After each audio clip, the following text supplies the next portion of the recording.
The best revenge is not to be like your enemy. What if I told you that the most powerful way to silence someone isn't by raising your voice, proving them wrong, or winning the argument, but by mastering a few calm, precise responses that leave them with nothing left to say? We've all been there. Someone tries to provoke you, undermine you, or pull you into pointless drama. And in that moment, words either become your greatest weapon or your biggest regret. The Stoics understood this better than anyone. They knew that true power doesn't come from reacting emotionally, but from responding intelligently, from choosing restraint over impulse, wisdom over noise. Imagine being so composed that criticism bounces off you, insults lose their sting, and manipulation simply collapses in silence.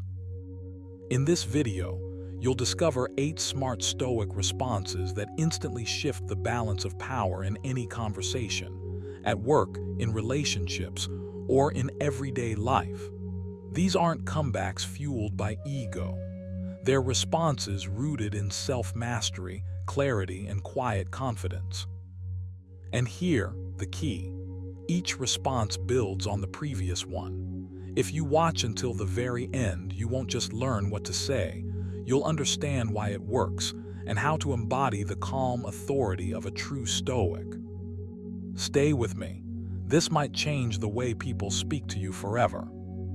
Number 1, you may be right. You may be right. On the surface, it sounds small, almost passive, maybe even weak if you've been trained to believe that strength means winning every exchange, dominating every discussion, or having the final word. But the Stoics understood something most people still miss today. True power doesn't need to announce itself. It doesn't argue for space. It doesn't beg to be validated. When you say, "You may be right," you're not surrendering your position. You're stepping out of the battlefield entirely. And that choice, when done consciously, has a way of silencing noise faster than any clever comeback ever could. You need to understand this deeply. Most arguments aren't about truth. They're about ego, about someone needing to feel seen, superior, correct, or in control. Warned you about this long ago when he wrote, "How much more grievous are the consequences of anger than the causes of it." When someone pushes, interrupts, provokes, or insists, they are often trapped in that anger or insecurity. When you respond with, "You may be right," you refuse to feed that fire. You don't deny them. You don't attack them. You simply remove yourself as fuel, and without fuel, the fire dies. This phrase works because it disarms expectations. The other person expects resistance. They expect justification.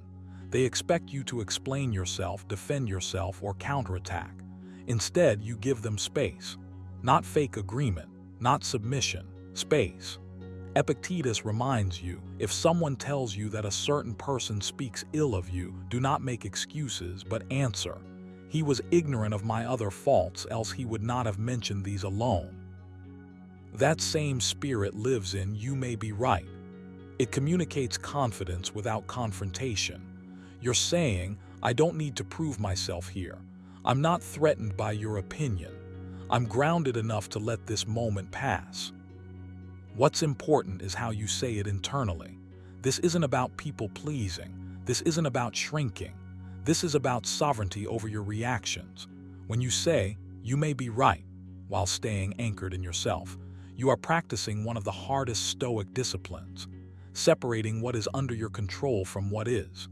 You cannot control how others think, speak, or behave, but you can control whether you let their words pull you into emotional chaos. And every time you choose calm over combat, you strengthen that muscle. Notice how this phrase shifts the power dynamic. The moment you stop resisting, the struggle collapses. There is nothing left to push against. Seneca said, "A man who suffers before it is necessary suffers more than is necessary." Arguing unnecessarily is suffering in advance. It's borrowing stress from a future that hasn't even arrived. "You may be right" ends that borrowing habit. It brings you back to the present where your peace is intact. You might feel an internal itch when you first try this. The urge to explain, to clarify, to be understood. That urge is human, But Stoicism doesn't ask you to kill your humanity, it asks you to master it. Each time you resist the compulsion to over-explain, you reclaim authority over yourself. You're training your mind to tolerate silence without anxiety, disagreement without defensiveness, and uncertainty without panic. This is not passive. This is disciplined strength. There's also humility embedded in this response. Not false humility, but honest openness. You are acknowledging that you don't possess absolute certainty, and that's wisdom. Wrote, "If anyone can refute me, show me I'm making a mistake, I'll gladly change. It's the truth I'm after." When you say, "You may be right," you're aligning with truth, not ego.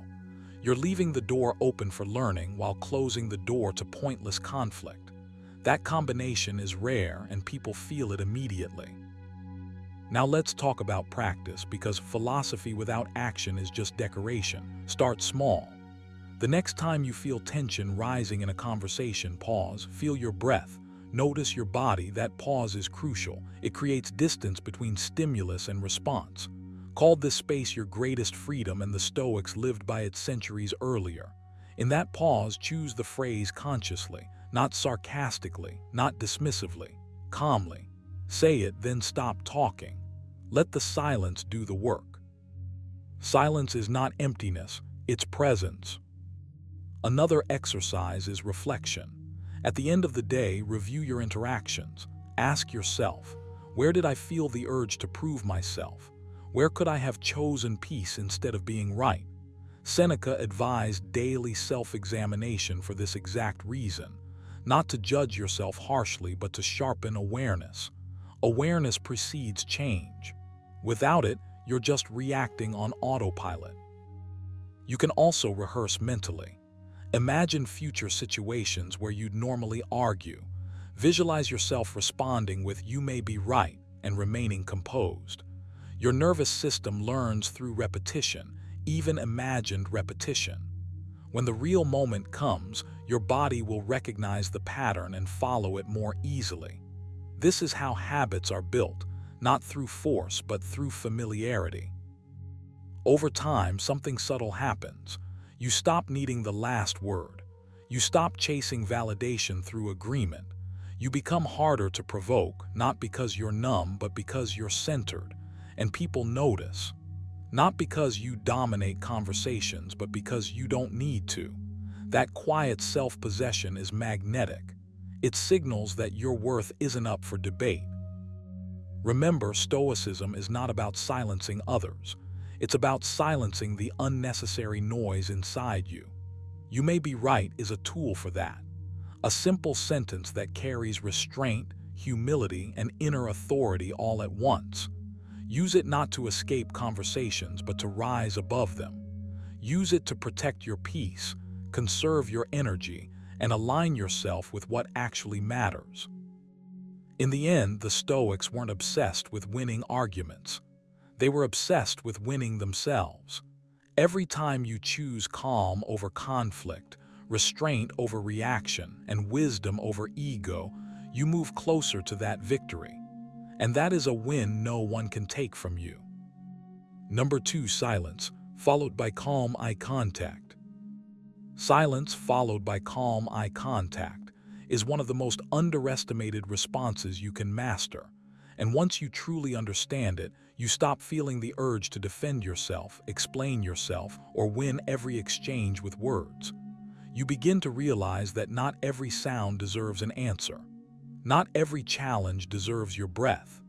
In Stoicism, silence isn't weakness or avoidance. It's restraint, and restraint is power. Epictetus warned that we have 2 ears and 1 mouth for a reason, yet most people live as if it were the other way around. You don't need to rush to fill space. When you pause, when you let the moment hang without scrambling for approval or control, you force the other person to sit with their own words. You step out of reaction and into command. Silence says, "I heard you, I'm not disturbed." And calm eye contact says, "I am here, fully present, and I don't need to prove anything." Together, they form a response that doesn't escalate, doesn't beg, and doesn't collapse. It simply stands. You've probably felt that internal itch to reply immediately, to clarify, to correct, to strike back or smooth things over. That itch is the ego panicking. Wrote that you always have the option of having no opinion. This isn't about being passive. It's about choosing your response instead of being dragged into one. When you stay silent and hold steady eye contact, you interrupt the usual rhythm of confrontation. You slow time. You create a vacuum where noise used to live. And most people are deeply uncomfortable with that vacuum. They expect resistance or submission. When they get neither, their certainty weakens. You don't need clever lines or sharp comebacks. Your stillness becomes the message.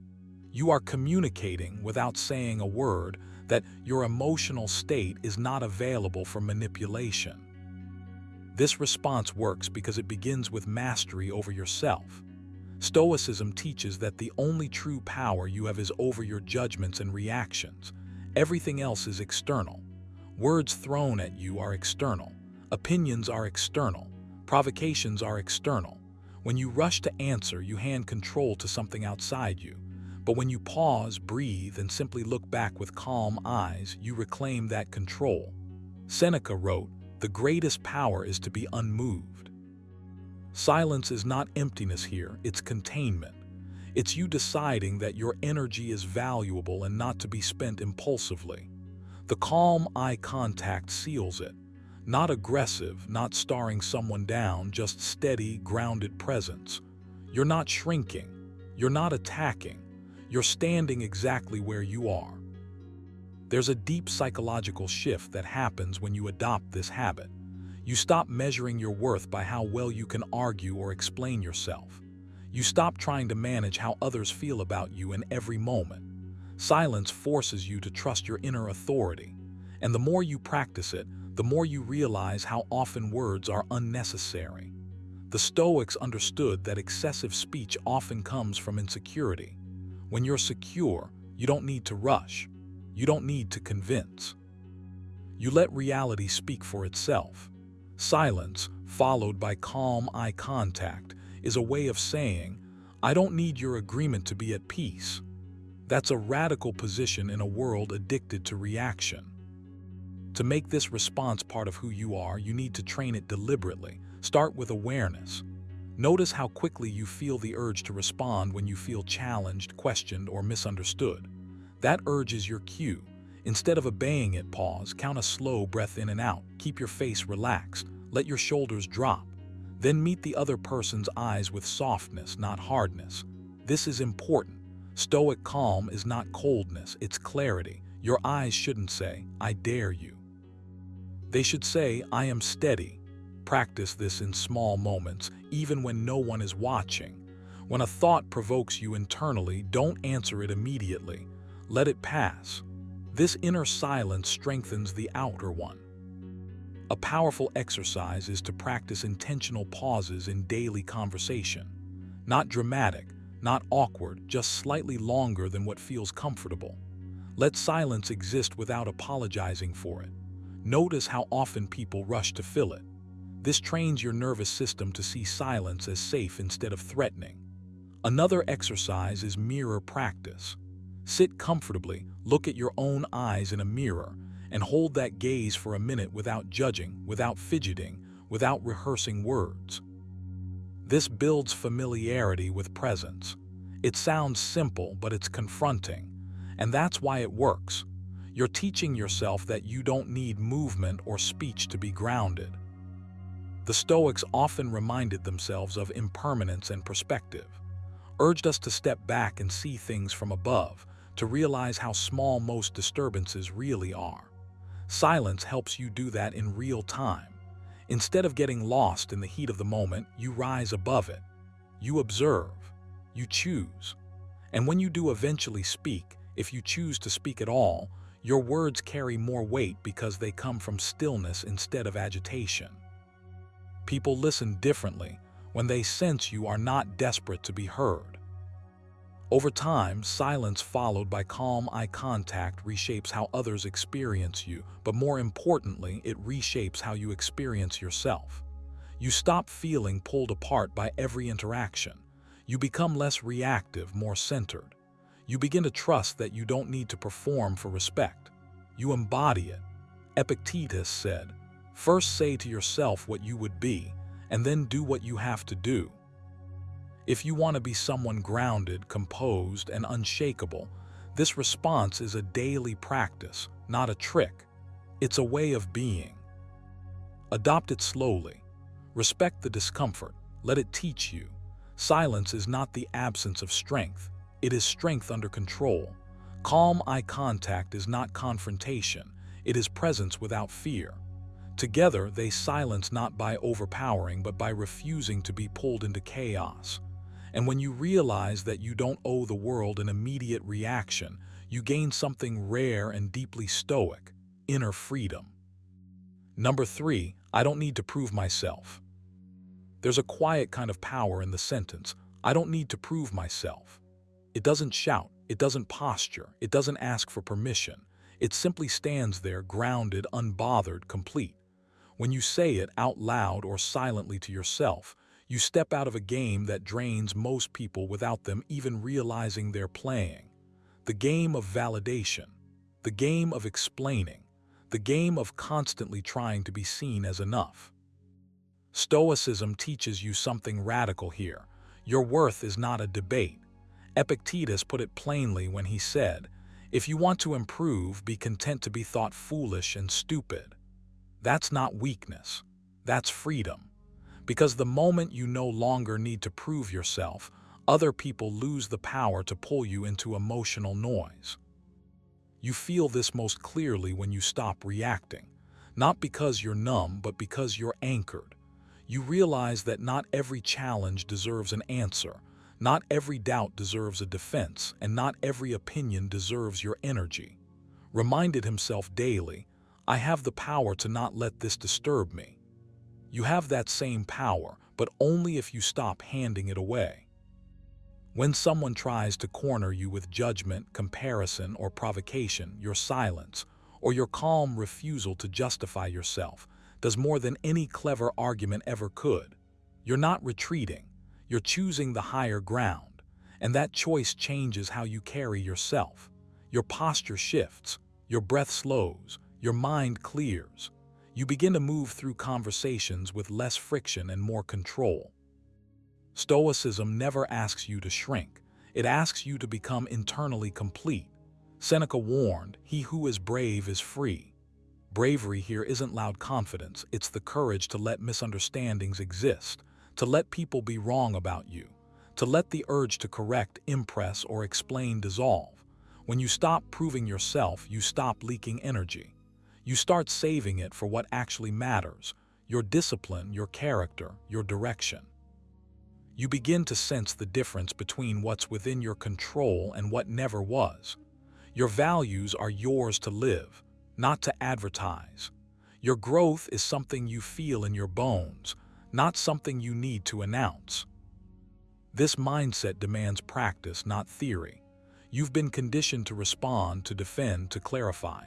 Undoing that takes intention. One simple exercise is this: when you feel the impulse to justify yourself, pause for 3 slow breaths, just 3. In that pause, ask yourself one question Epictetus would approve of: is this within my control? If the answer is no, let it go. Not dramatically, not resentfully, just quietly. Another exercise is to deliberately choose one day where you explain less. Not rudely, not dismissively, just less. Shorter answers, fewer clarifications. Notice how the world doesn't collapse. Notice how your nervous system relaxes. That's you reclaiming authority over your inner state. You also train this habit internally. When your own mind starts demanding proof that you're good enough, smart enough, strong enough, you respond the same way. You don't argue with the thought. You don't try to overpower it. You simply refuse to engage. Wrote, "Choose not to be harmed and you won't feel harmed." Apply that inwardly. When self-doubt knocks, you don't need to open the door. You already know who you are by how you act when no one is watching. Let your actions be the quiet evidence you never submit for review. There's a deep calm that comes from this stance. You stop chasing approval, and ironically, you start commanding respect first from yourself. You walk slower, you listen more. You don't rush to fill silence. You don't bend your values to win temporary comfort.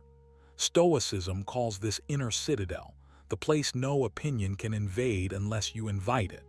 Seneca described it beautifully when he said, "A man who suffers before it is necessary suffers more than is necessary." Proving yourself is often just borrowed suffering. Imagined trials, hypothetical judgments. When you let that go, life becomes simpler, clearer, lighter. To deepen this habit, end each day with a short reflection. Ask yourself, where did I try to prove myself today? Don't judge the answer, observe it. Then ask, what would it look like to trust myself more tomorrow? This isn't about becoming passive, it's about becoming precise. You choose when to speak, when to act, and when to remain still. That selectiveness is strength. Over time, your presence changes. People feel it, not because you're intimidating, but because you're settled. "I don't need to prove myself" is not a wall you hide behind. It's a foundation you stand on. It's the quiet refusal to live on trial. It's the decision to measure yourself by your own standards, guided by reason and virtue, not by applause or criticism. Stoicism doesn't promise you an easy path. It promises you a stable one. And stability is magnetic. When you embody this, you stop reacting to the world and start responding from principle. You move with less noise and more certainty. You become harder to shake, not because you're rigid, but because you're rooted. So practice it today. Say it internally when tension rises. Let it shape your posture, your breath, your choices. You don't need to convince anyone of who you are. Live it. That's enough. Number 4, that's your opinion. When you say, "that's your opinion," you are not being passive. You are being precise. You are drawing a clean line between what belongs to you and what doesn't. This short sentence carries quiet authority because it refuses to wrestle with noise. The Stoics understood this deeply. Epictetus reminded you that some things are up to us and some things are not, and opinions, especially those thrown at you, sit firmly outside your control. When someone tries to pull you into their judgment, their emotional weather, or their need to be right, this response grounds you. You're not attacking, you're not defending, you're simply stating a fact. What they said is a perspective, not a command, not a verdict, not truth carved into stone. Say it calmly, without heat, without sarcasm, and you'll feel something shift inside you. You stop leaking energy. You stop handing over authority you never owed. This is how silence begins to work for you, without you going silent at all. What makes this response so powerful is that it returns responsibility to where it belongs. Wrote that you have power over your mind, not outside events. When someone offers a sharp judgment, a loaded remark, or a confident declaration about who you are or what you should do, your old habit might be to explain, justify, or correct. That habit drains you. That's your opinion interrupts it. You're no longer trapped in the reflex to prove anything. You don't need to convince. You don't need to persuade. You don't need to win. You simply acknowledge the statement and detach from it. This is not indifference born from weakness. It's indifference born from strength. You're choosing not to internalize what doesn't serve your values. Over time, this changes how people engage with you. They sense that you are not easily hooked, and people instinctively respect those they cannot manipulate emotionally. There's also a deeper inner discipline happening when you adopt this response. You're training yourself to observe rather than absorb. The Stoics practiced attention to the mind. Each time you say, "that's your opinion," you're reminding yourself that thoughts, words, and judgments pass through the world constantly, but you don't have to invite them to live inside you. Seneca warned that we suffer more in imagination than in reality. Opinions are often just that, imagination dressed up as certainty. When you label them accurately, they lose their power to wound or provoke. You begin to feel lighter, steadier, less reactive. Your nervous system learns that not every stimulus requires a response beyond clarity. You might notice something else too. This response doesn't escalate. It ends conversations without aggression. It gives no fuel. People who thrive on reaction quickly run out of momentum when they realize there's nothing to push against. You're not disagreeing outright, which would invite debate. You're not agreeing, which would betray yourself. You're standing still while they realize the ground beneath their argument has vanished.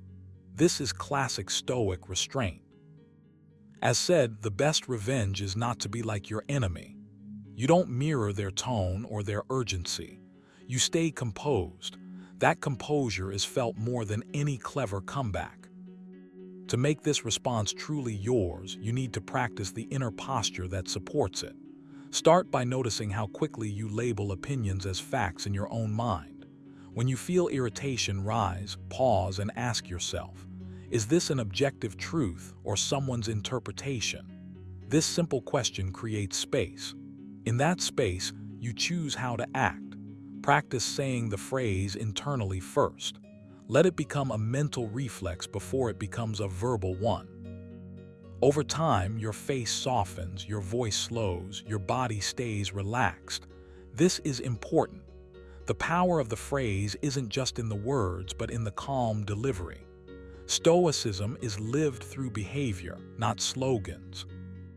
Here's a practical exercise you can adopt daily. At the end of the day, reflect on moments when opinions came your way, spoken or unspoken. Write them down briefly, then rewrite each one with the prefix. This is an opinion, not a fact. Notice how your emotional reaction changes when you see it that way. Another exercise is negative visualization, a Stoic favorite. Imagine hearing strong opinions directed at you, then visualize yourself responding with calm clarity, grounded breath, and that single sentence. You're training your nervous system to stay regulated under pressure. The more familiar the scenario feels in your mind, the less power it has over you in the moment. You should also practice restraint by not overusing the phrase. Stoic wisdom is subtle. Use it when needed, not as a shield against every interaction. The goal isn't emotional distance from everything, it's emotional sovereignty. Epictetus said, "If you want to improve, be content to be thought foolish and stupid." Sometimes, letting an opinion exist without correcting it is an act of wisdom. You don't need everyone's approval to live in alignment with your principles. Each time you resist the urge to argue, you reinforce self-trust. And self-trust is magnetic. It changes how you carry yourself, how you speak, how you listen. As you adopt this habit, you'll notice a quiet confidence growing. You're no longer reactive. You're responsive, or sometimes intentionally unresponsive. You begin to value your peace more than being understood by everyone. That's a turning point. The Stoics believed tranquility came from living according to reason, not according to the shifting opinions of others. That's your opinion is reason distilled into a single line. It's clarity without cruelty, firmness without force. It keeps you upright when conversations try to pull you sideways. Let this be a practice, not a trick. Say it when your values are challenged unnecessarily. Say it when you feel the old urge to explain yourself rising. Say it to remind yourself, first and foremost, that your inner world is yours to govern. Over time, you'll find that fewer words are needed. Your presence does the work. Your calm speaks. And the silence that follows isn't awkward, it's powerful. Number 5, I'll think about it. At first glance, it sounds almost ordinary, polite, neutral, even passive. But when you slow down and really feel the weight of those words, you realize they carry something rare in today's noisy, reactive world: sovereignty. When you say, "I'll think about it," you are refusing to be rushed, refusing to be cornered, refusing to surrender your inner authority. You are stepping back into yourself. And that single pause, that deliberate gap between stimulus and response, is pure Stoic power. Epictetus reminded us, if you want to improve, be content to be thought foolish and stupid. Sometimes wisdom looks like delay. Sometimes strength looks like silence wrapped in patience. When you choose to think instead of react, you are choosing yourself. You live in a world that constantly demands instant answers, immediate reactions, yes or no, now or never. But Stoicism teaches you that urgency is often a trap. Wrote, if you are distressed by anything external, the pain is not due to the thing itself, but to your estimate of it.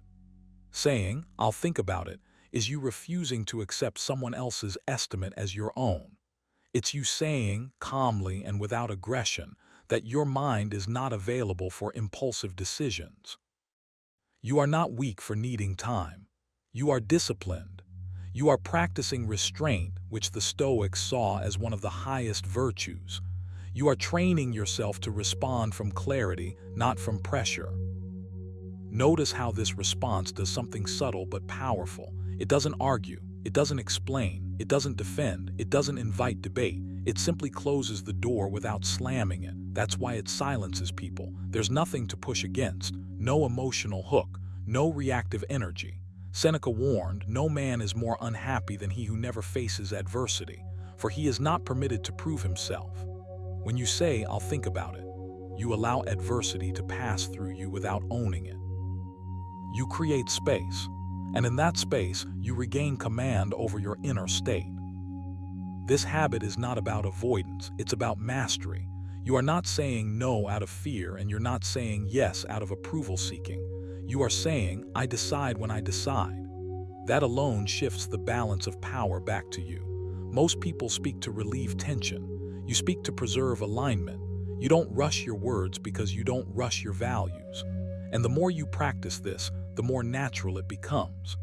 Calm stops feeling like something you perform and starts feeling like who you are. There's a deeper layer here too. I'll think about it is a promise you make to your future self, a promise that you won't betray your long-term peace for short-term relief.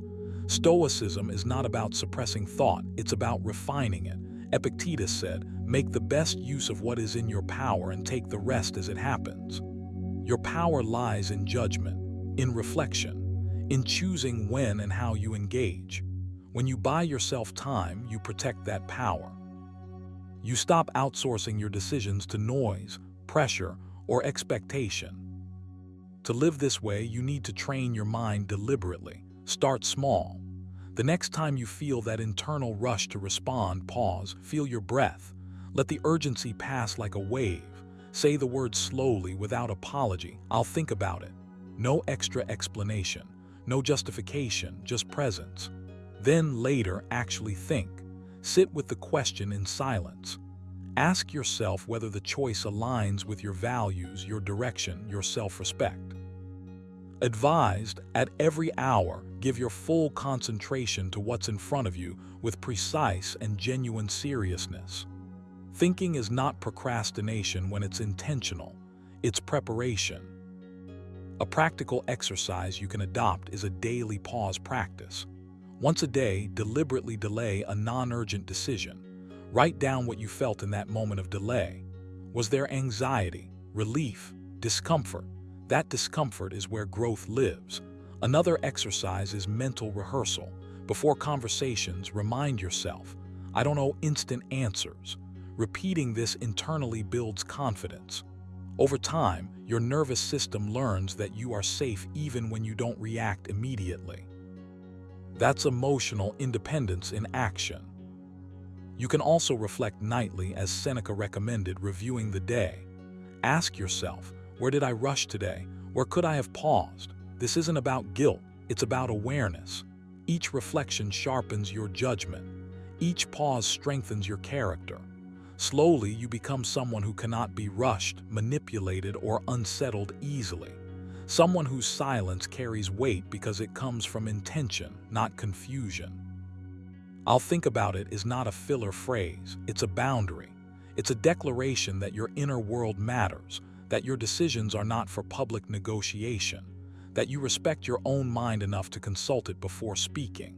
And when you live this way consistently, people feel it. They sense that you move on your own timeline, that you are guided by principle, not pressure. The Stoics believed that true freedom begins in the mind. Each time you pause instead of react, you step closer to that freedom. So adopt this habit deliberately. Let it become part of your language and, more importantly, part of your identity. You don't need to be loud to be powerful. You don't need to explain to be respected. Sometimes the thing you can say is nothing more than a calm, grounded promise to yourself. I'll think about it. Number 6, let's agree to disagree. Let's agree to disagree looks simple on the surface, but when you really understand it, it becomes one of the most powerful responses you can use. Not because it wins arguments, but because it ends them without costing you your peace. This phrase isn't passive. It isn't weak. It's a quiet declaration that you refuse to be dragged into emotional chaos. When you say it calmly, without edge or apology, you're choosing sovereignty over your mind. You're telling the world and yourself that not every disagreement deserves your energy. Epictetus warned you about this long ago when he said, "If someone succeeds in provoking you, realize that your mind is complicit in the provocation." Agreeing to disagree is how you stop being complicit. It's how you step back into control. Most people argue because they want validation, dominance, or emotional release. They want you to react. They want resistance so they can push harder. When you say, "Let's agree to disagree," you cut off the supply. You don't escalate. You don't explain yourself to death. You don't try to rescue your ego. You simply opt out. And opting out is a skill you must practice deliberately. This phrase works when it's backed by inner certainty, not frustration. You're not saying, "I give up." You're saying, "I know who I am and I don't need consensus to be grounded." Wrote, "I have power over my mind, not outside events. Realize this and you will find strength." This response is that realization in spoken form. Notice how freeing that is. You're no longer responsible for correcting everyone, persuading everyone, or carrying the burden of being understood. You're allowed to stand where you stand without defending it. That alone will change how you move through conversations. When you truly internalize this, your tone softens, your breath slows, and your presence becomes heavier in the room. People feel it. They sense that you're not grasping for agreement. You're not attached to winning. Seneca reminded you, "The wise man is content with himself." Contentment is intimidating to those who live on friction. But here, the key, you must mean it. Saying "let's agree to disagree" while secretly boiling inside only turns it into suppression. Stoicism never asked you to repress emotion, it asked you to govern it. The work happens before the words leave your mouth. It happens when you recognize the moment your ego wants to jump in, that urge to prove, that itch to correct, that subtle fear of being dismissed. Instead of feeding it, you pause. You choose restraint. You remember that your values don't need applause to be valid. That pause is where power lives. This response also trains you in humility. Not false humility, but grounded humility. The kind that understands that truth doesn't require unanimous agreement to remain true. You can be wrong. They can be wrong. You can both be partially right. And none of that needs to turn into a verbal battlefield. Epictetus said, "It is impossible for a man to learn what he thinks he already knows." When you agree to disagree, you leave the door open to learning without forcing it open. You plant the seed and walk away. That's strength without force. To make this response truly effective, you must practice detachment from outcomes. You are not responsible for how others interpret your calm. You are not responsible for whether they feel satisfied. You are only responsible for acting in alignment with your principles. This is why "let's agree to disagree" silences people.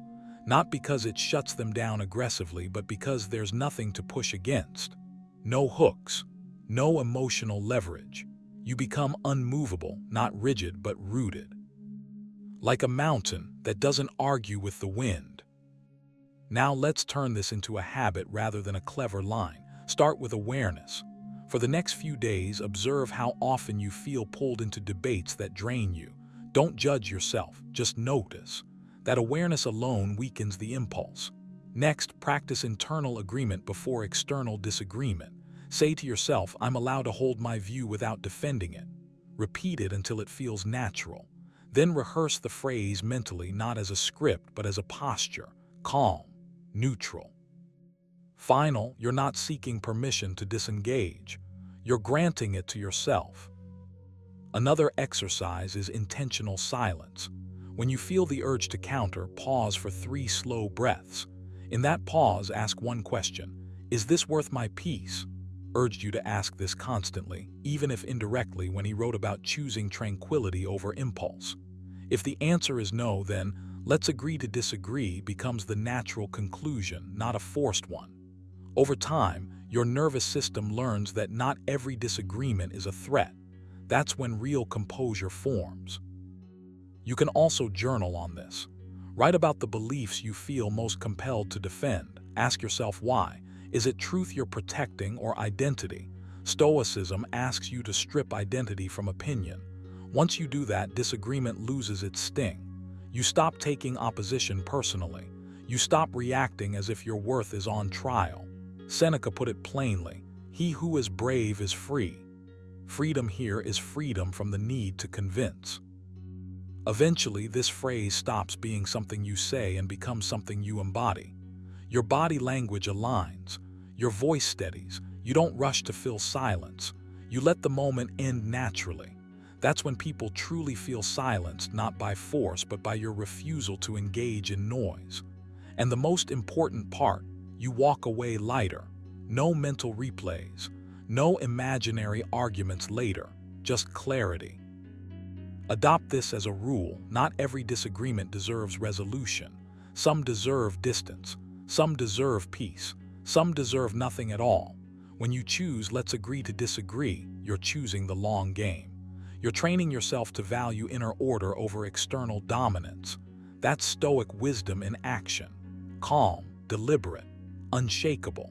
And once you experience the quiet confidence this brings, you'll never feel the need to argue the same way again.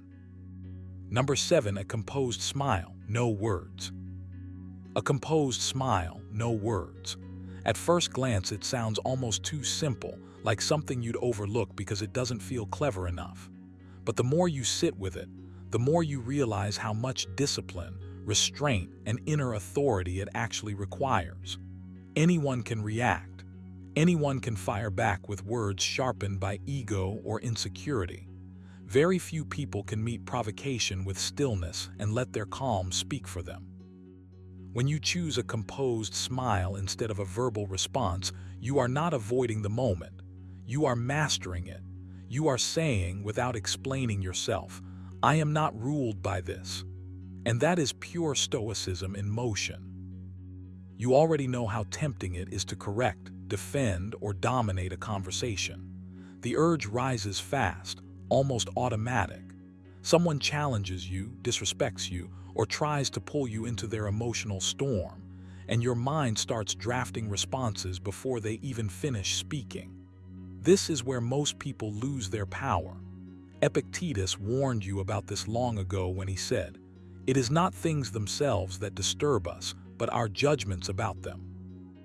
The composed smile is the physical expression of that insight. It is the moment you decide not to agree with the judgment that you must respond, must prove, must win. You smile because you see what's happening clearly, and clarity dissolves urgency. That smile isn't passive, it's deliberate. It's a signal to yourself first. You're reminding your nervous system that you are safe, that you don't need to rush, that you can choose your response or choose silence with intention.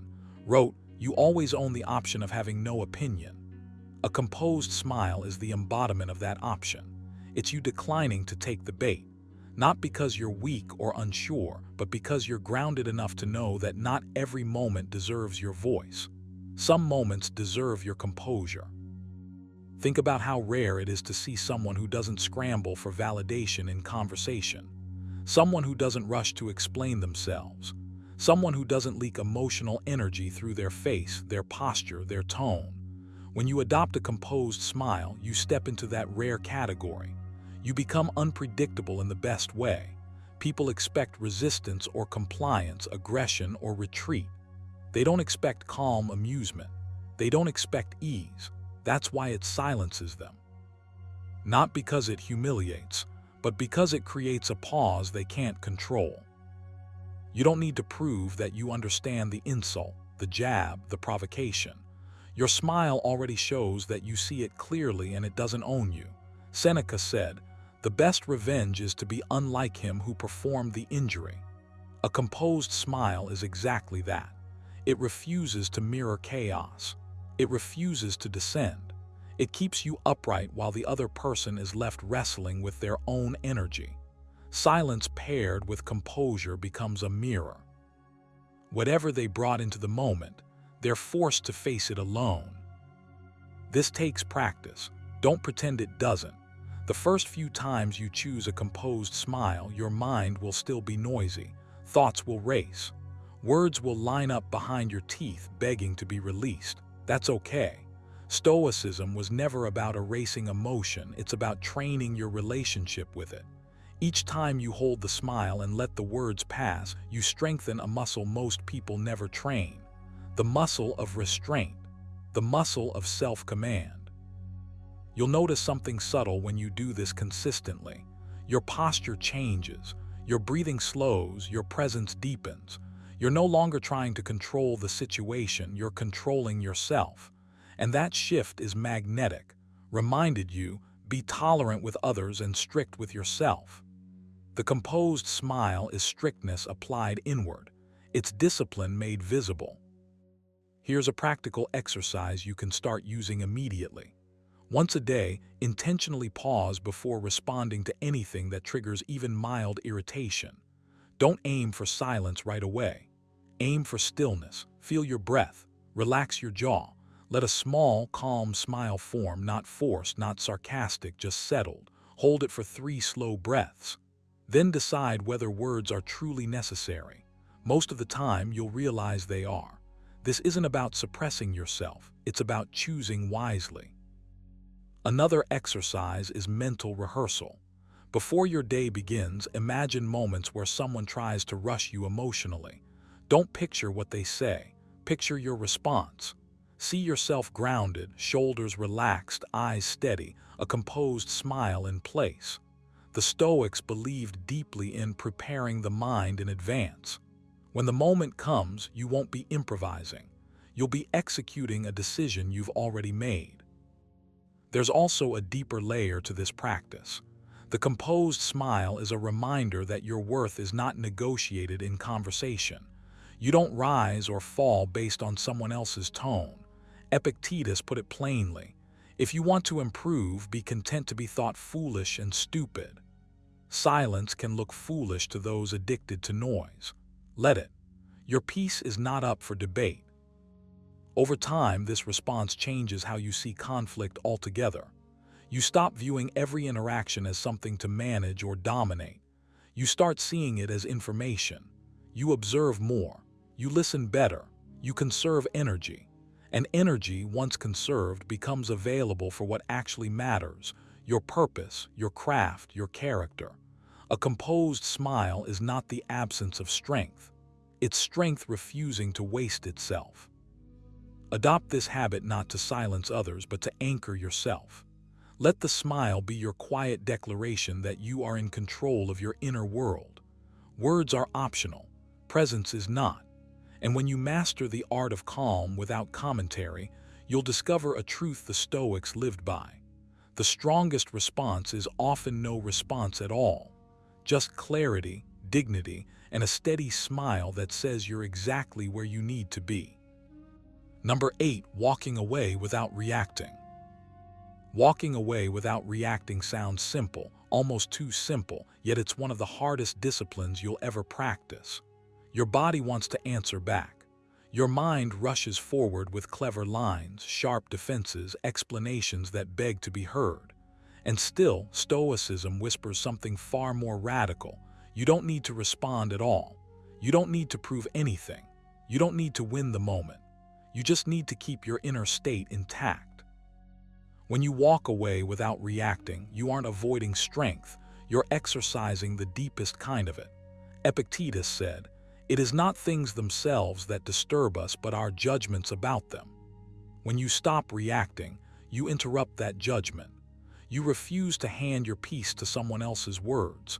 You decide that your calm matters more than your ego. You need to understand this clearly. Silence combined with withdrawal is not weakness. It's not submission. It's not fear. It's discernment. Reminded himself, the best revenge is to be unlike him who performed the injury. Walking away without reacting is exactly that. You're choosing not to mirror chaos. You're choosing to remain governed by reason rather than impulse. And reason, in Stoic terms, is your highest faculty. When you react emotionally, you abandon that faculty for a brief rush of expression. When you walk away, you stay sovereign. You remain in command of yourself, and that command is felt even if nothing is said. There is a quiet authority that comes from non-reaction. You feel it first inside your chest before anyone else notices it outwardly. It's the moment you realize you don't have to attend every argument you're invited to. You don't have to accept every provocation as a task. Seneca wrote, "He who is brave is free." Freedom here doesn't mean saying whatever you want. It means not being forced into response by someone else's behavior. Walking away without reacting is freedom in motion. It's you reclaiming your time, your breath, your emotional energy. It's you saying without words, "I decide what touches me." This habit reshapes you from the inside out. At first, it feels uncomfortable. You'll notice the heat rising in your body, the tension in your jaw, the itch to speak. Good, that's the training ground.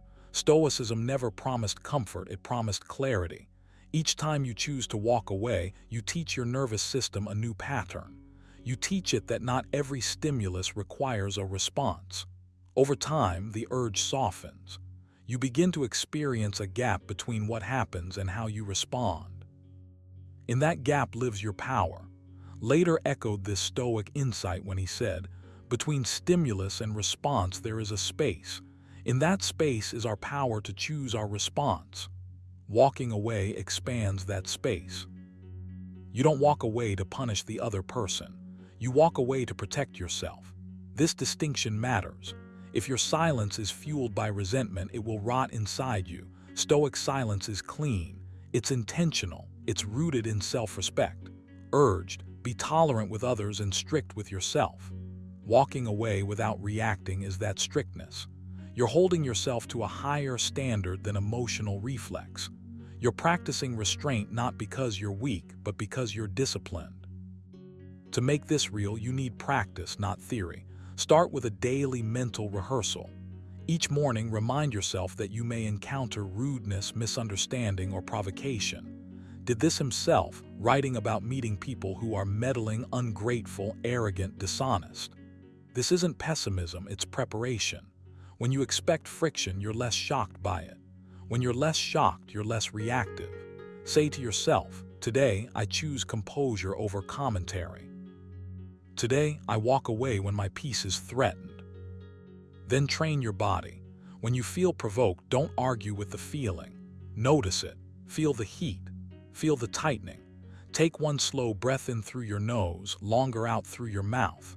This breath is your signal. It tells your body that you're not in danger, that you don't need to fight. Stoics believed in aligning reason with physiology, even if they didn't use modern language for it. This breath creates the pause you need to walk away without reacting. Another exercise is voluntary silence. Choose moments in your day where you deliberately say less than you could, not in a passive-aggressive way, in a grounded way. Observe how often words are unnecessary. Observe how often silence does the work for you. Seneca advised, "Let silence be your general rule, say only what is necessary." This practice sharpens your judgment. It teaches you that speech is a tool, not a reflex. And when silence becomes familiar, walking away feels natural rather than forced. You should also journal at night. Ask yourself one simple question. Where did I react today when I didn't need to? Don't judge yourself harshly. Stoicism isn't about self-attack, it's about self-correction. Write what you felt. Write what you could have done differently. Then visualize yourself walking away next time, calm and unbothered. This mental repetition matters. The Stoics used reflection as training, not as confession. Over time, something profound happens. Your sense of self becomes less porous. Words don't stick to you as easily. Opinions don't hook into your identity. You realize that most provocations are invitations into other people's emotional storms. Walking away without reacting is you declining that invitation. It's you choosing clear skies over thunder. Epictetus was blunt about this. If you want to improve, be content to be thought foolish and stupid. Walking away may make you look indifferent or detached to some. Let them think that. Your task is not to manage appearances, it's to manage your character. Remember this, every reaction you don't give strengthens you. Every unnecessary response you withhold builds restraint. Every calm exit reinforces your authority over yourself. This is not avoidance. This is mastery, and mastery is quiet. You don't announce it, you embody it. When you walk away without reacting, you're not retreating, you're rising above. You're living Stoicism in its most practical form. So start today. Choose one moment to pause. Choose one moment to leave without explanation.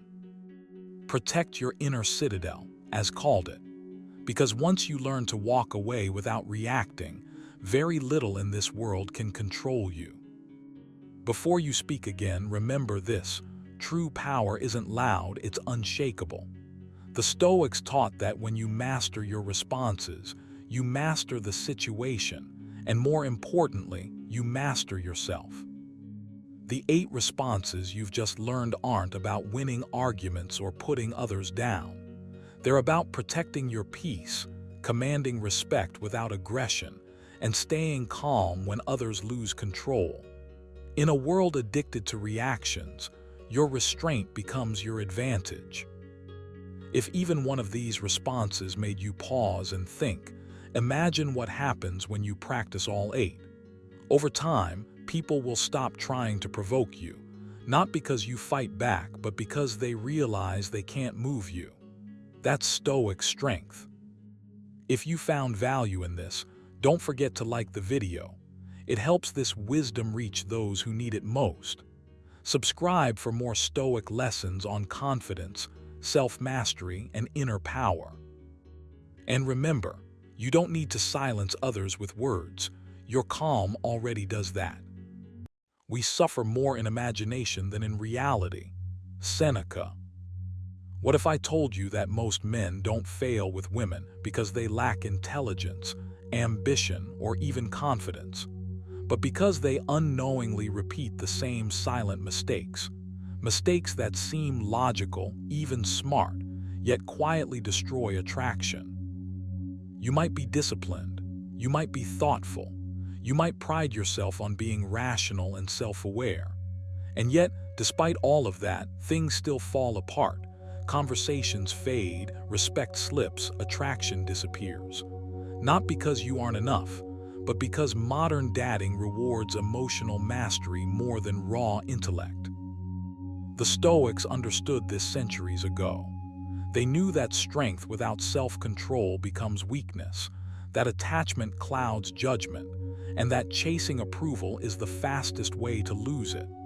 And today, many intelligent men violate these principles without even realizing it. In this video, we'll break down 9 critical mistakes smart men make with women, mistakes rooted in overthinking, emotional mismanagement, and misplaced effort. Each one is subtle, each one is costly, and once you see them, you'll never unsee them again. Watch this video till the very end, because the final mistake is the one that silently sabotages everything, and correcting it can fundamentally change how women see, feel, and respond to you. Number 1, confusing intelligence with emotional awareness. You pride yourself on being sharp. You read, you think deeply, you analyze patterns, you understand systems. Your mind moves fast and you trust it, and that's exactly where the mistake begins. Somewhere along the way you were told, maybe directly, maybe subtly, that intelligence is enough. That if you can reason well, explain clearly, and see things logically, you've already done the hard work. But Stoicism never taught that the mind alone makes a man whole. Warned you plainly, The soul becomes dyed with the color of its thoughts, not its arguments, not its intelligence, its awareness. And emotional awareness is not the same thing as intellectual sharpness, even though smart men often confuse the two. You may understand emotions conceptually. You can name them, define them, even explain why they arise. But awareness is not an explanation. Awareness is presence. It's noticing what's happening without rushing to dissect it. Seneca wrote that we suffer more often in imagination than in reality, and smart men suffer especially because they live in their heads. You think your understanding gives you control, but often it distances you. You respond with logic when attention is needed. You explain when silence would land deeper. You correct when curiosity builds connection. And because you're intelligent, you can justify all of it. That's the danger. Intelligence can become armor. Emotional awareness requires you to set that armor down. You don't need to become softer or less rational. Stoicism never asked that of you. It asked for alignment. Epictetus reminded you that it's not events that disturb you, but your judgments about them. Emotional awareness is the ability to catch those judgments as they form, not after they've hardened into words or reactions. When you miss that moment, you default to analysis. You think clarity equals correctness. But emotional intelligence isn't about being right. It's about being attuned. And attunement is felt, not argued. Notice how often you rush to conclusions internally, how quickly you label what's happening, how fast you move from sensation to story. Stoic practice begins there. Slow that process down, trained himself to pause, to describe things plainly, stripped of interpretation. You can do the same internally. Instead of thinking this means something, return to this is happening. That shift alone builds emotional awareness. It pulls you out of abstraction and back into reality. And reality is where connection exists. You don't need more clever thoughts. You need more space between them. Emotional awareness grows in that space. It's built when you observe your internal state without trying to fix it immediately. When you resist the urge to perform intelligence. When you allow yourself to simply register tone, energy shifts. This is not passive. It takes discipline. Seneca called it daily training of the mind. And training means repetition, not talent. Start practicing restraint in conversation, even internally. Not restraint as suppression, but as patience. Let moments breathe. Let silence do some of the work. Stoicism values self-mastery, and mastery begins with listening first to yourself, then outward. When you truly listen, you stop preparing responses. You stop solving. You become present. Presence is rare. Presence is felt instantly. Here's a simple practice you can adopt immediately. Several times a day, pause and ask yourself one question. What am I feeling in my body right now? Not what do I think about this situation? Not why is this happening? Just what sensations are present. Tightness, lightness, heat, stillness. Name them quietly. This grounds you. It trains awareness without analysis. Epictetus emphasized focusing only on what's within your control. Awareness is always within your control. Interpretation is optional. Another exercise is emotional labeling without judgment. When a reaction arises, name it neutrally. Not good or bad, just accurate. The Stoics didn't deny emotion, they being ruled by it. Acknowledged anger, fear, desire, but he refused to let them hijack his actions. You can do the same. When you label without condemning, the emotion loses its grip. Intelligence steps back into service instead of domination. Also practice withholding explanation. You're used to clarity through words, but awareness doesn't always require speech. Sometimes the most disciplined act is saying less. Let your understanding deepen before you express it.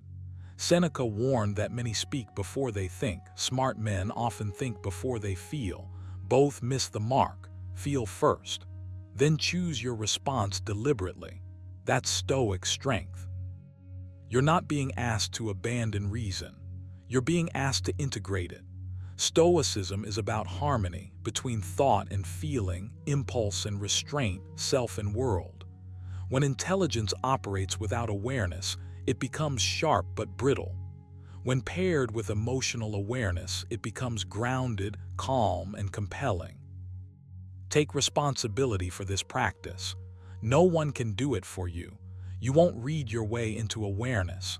You build it through daily attention, through pauses, through choosing presence over performance, through noticing your internal weather without trying to control the sky. Wrote, if you are distressed by anything external, the pain is not due to the thing itself, but to your estimate of it. Emotional awareness lets you catch that estimate in real time. It's the difference between reacting automatically and responding deliberately, between being impressive and being steady, between thinking you understand and actually being understood. You already have the intelligence. Now train the awareness to match it. That's where real composure is forged. That's where respect grows naturally. And that's where Stoicism stops being an idea you admire and becomes a discipline you live. Number 2, over-explaining instead of letting actions speak. You don't over-explain because you're weak or foolish. You do it because you care, because you want to be understood, because somewhere along the way you learned that clarity equals safety, and that if you just say enough, explain enough, justify enough, people, especially women, will finally get you. But this habit, subtle as it feels, quietly works against you. Not because words are bad, but because excess words reveal an inner restlessness. And restlessness is never attractive. The Stoics understood this deeply. Epictetus warned, if you wish to improve, be content to appear clueless or stupid in extraneous matters. That line stings a little, doesn't it? Because it goes directly against the impulse to defend, clarify, and narrate your intentions. Over-explaining is often an attempt to control perception. You want to manage how you're seen, how you're judged, how you're interpreted. But Stoicism teaches you something far more powerful. You don't need to manage what is not yours to manage. Other people's interpretations are not your domain. Your actions are. When you explain too much, you leak energy, you give away authority. You subtly communicate that you're unsure whether your actions alone are enough. And the moment you imply doubt in yourself, the world mirrors it back. Wrote, waste no more time arguing what a good man should be. Be one. Read that again, slowly. Feel how final it is. No explanations, no speeches, no footnotes, just being. You may tell yourself you're being honest, open, emotionally intelligent. And sometimes you are. But there's a line thin, invisible, where honesty turns into justification, where openness becomes self-defense, where emotional intelligence becomes emotional spillage. Over-explaining often comes from a fear of silence. Silence feels like exposure, like something might go wrong if you don't fill the space. But silence, when paired with grounded action, is one of the strongest signals of inner order. Stoicism doesn't ask you to become cold or mute. It asks you to become precise, to say less but mean more. Seneca wrote, nature has given us 2 ears and 1 mouth, so we may hear twice as much as we speak. Over-explanation ignores this ratio. It floods the moment with words when what's needed is presence. When you speak less, you listen more. When you listen more, you respond instead of react. And when you respond, your actions gain weight. Here's the uncomfortable truth you need to hear. Explaining your intentions doesn't make them real. Living them does. You don't need to narrate your values. You don't need to convince anyone of your depth, your integrity, or your seriousness. Those things are felt through consistency, through calm follow-through, through restraint. A man who acts decisively and quietly doesn't need to announce what he stands for. It's obvious. Over-explaining also traps you in the future. You talk about what you will do, what you mean to do, what you're trying to do. Stoicism pulls you back to the present moment. Right now is the only place character exists. Epictetus reminded his students that philosophy is not something you talk about at dinner. It's something you practice when life presses against you. Words are cheap when they're not anchored to behavior. There's another layer here, deeper and more personal. Over-explaining is often an attempt to earn trust instead of embodying reliability. You think if you explain your reasoning clearly enough, trust will follow. But trust is built in silence, in repetition, in emotional steadiness, in doing what you say once and then letting that be enough.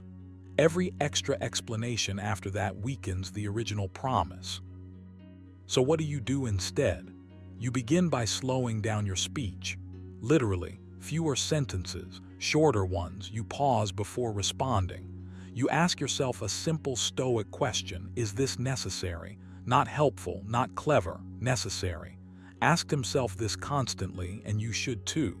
Most of what you're tempted to explain falls away under that lens. You also practice letting discomfort exist. The discomfort of not clarifying, the discomfort of not defending yourself, the discomfort of allowing silence to stretch. This is where growth lives. This is where you reclaim power. You don't rush to fill the space.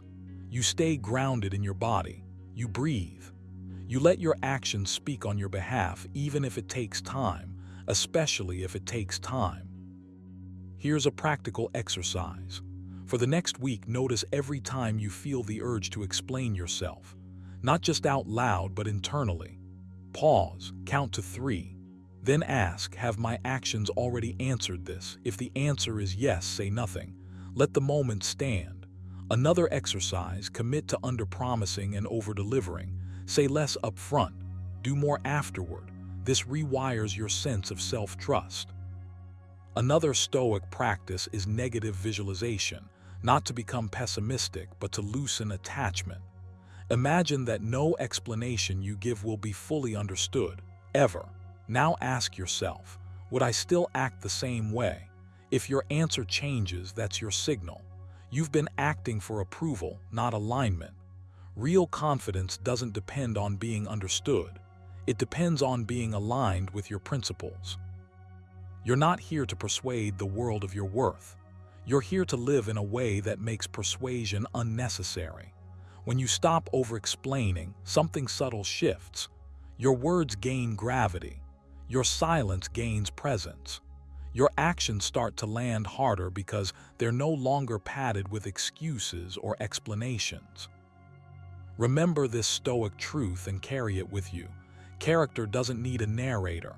It reveals itself over time, in patterns, in restraint, in quiet strength. So speak less. Do more. Let go of the need to be understood immediately. Trust that consistency will speak louder than any explanation ever could. And when you feel that familiar urge to explain, pause, breathe, and choose action instead.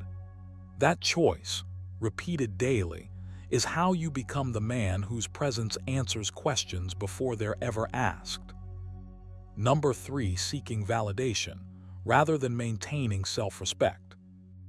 One of the quiet traps you can fall into, especially if you're thoughtful, intelligent, and self-aware, is mistaking validation for connection. It happens subtly. You tell yourself you're being understanding, flexible, accommodating. But underneath that surface, there's a hunger to be approved of, to be chosen, to be seen as worthy. And the moment your sense of worth starts leaning on someone else's reaction, you've already given away something essential: your self-respect. The Stoics warned against this long before modern psychology put a label on it. Epictetus said, "If you want to improve, be content to be thought foolish and stupid." What he was pointing to wasn't arrogance or detachment, but freedom. The freedom that comes when your value is no longer negotiated through external applause. When you seek validation, your inner compass starts to wobble. You adjust your words, soften your boundaries, mute your instincts. Not because it's right, but because you want to maintain approval. And the paradox is cruel. The more you chase validation, the less grounded you appear and the less respect you feel for yourself. Stoicism teaches you that self-respect is not loud. It doesn't announce itself. It's quiet, firm, and unbothered. Reminded himself, I have to go to work as a human being.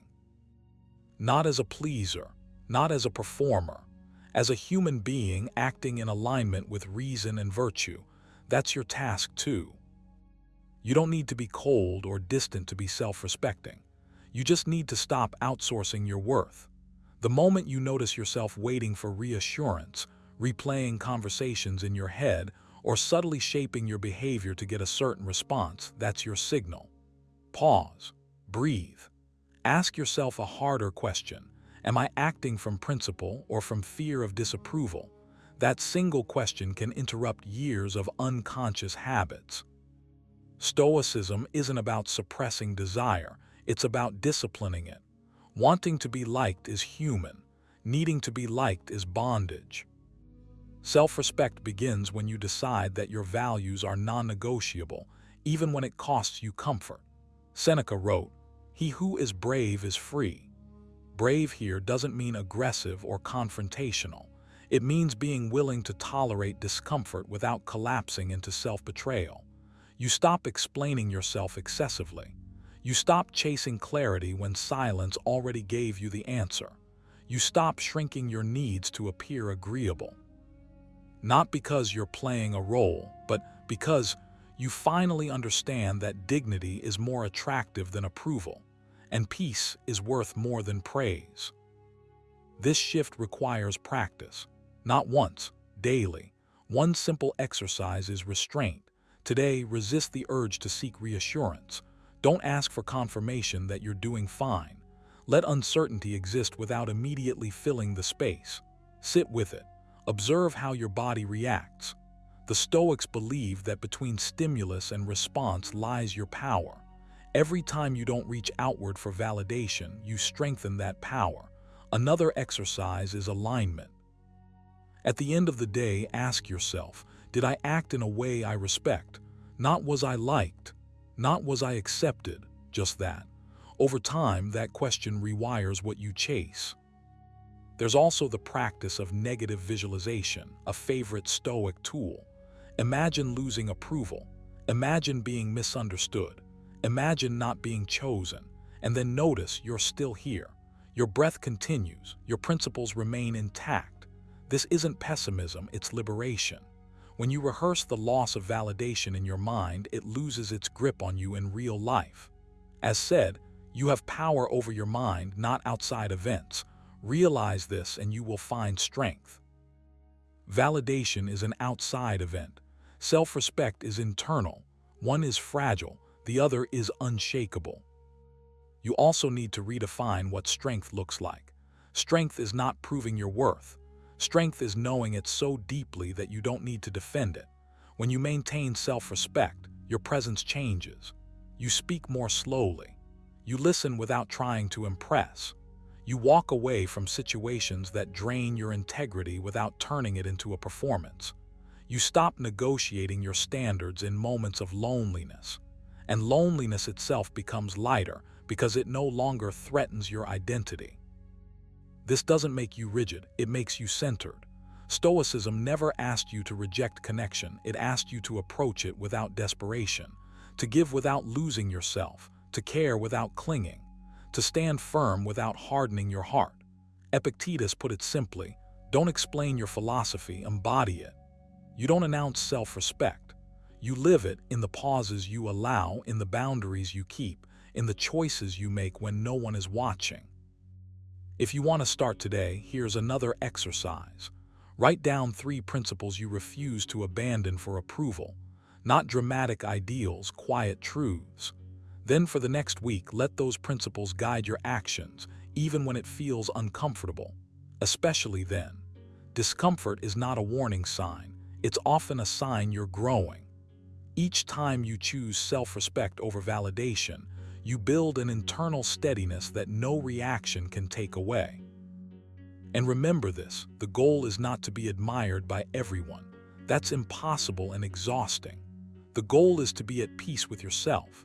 When you stop chasing validation, something surprising happens. You become more present, more grounded, more real. You stop asking, am I enough? And start living as if you already are. That's not arrogance. That's Stoic clarity. And from that place, every interaction becomes lighter, cleaner, and more honest, because you're no longer trying to earn your worth. You're simply expressing it. Number 4, Ignoring boundaries in the name of logic.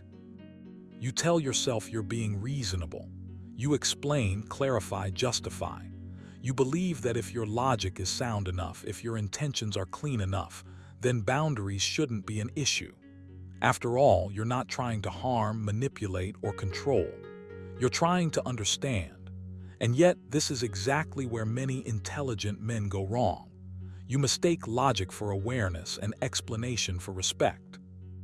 Stoicism never taught you to override another person's limits just because your reasoning feels correct. In fact, it taught the opposite. Epictetus warned, if you want to improve, be content to be thought foolish and stupid. Sometimes wisdom looks like restraint, not argument. Sometimes strength is knowing when to stop, even when you believe you're right. Boundaries are not problems to solve. They are signals to observe. When you ignore them in the name of logic, you're quietly telling the other person that your internal reasoning matters more than their internal experience. You may not say it out loud, but it's felt. And what's felt always matters more than what's explained. Stoicism asks you to master perception before action. Reminded himself, you have power over your mind, not outside events. Realize this and you will find strength. Boundaries exist outside your control. The moment you try to reason them away, you step out of Stoic discipline and into ego disguised as intellect. You don't need to understand why a boundary exists in order to respect it. This is where smart men often stumble. You want the rationale, the framework, the justification. You want the system to make sense before you comply. But Stoicism teaches acceptance of what is, not resistance to what doesn't align with your mental model. A boundary is a fact, not a debate. Treating it like a puzzle to crack only creates distance. Silence, restraint, and adjustment communicate far more strength than persistence ever could. There's a subtle arrogance in believing that clarity will dissolve discomfort, that if you just phrase things better, push a little longer, explain a little deeper, the other person will eventually see your point. But Stoic wisdom is rooted in humility. Seneca wrote, "He who is brave is free." Freedom here is not the freedom to push, but the freedom to stop, to step back without resentment, to choose dignity over compulsion. When you respect boundaries instantly, without protest, you demonstrate self-command. And self-command is always more compelling than persuasion.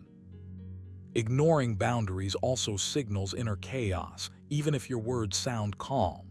It suggests that you need a certain outcome to feel settled.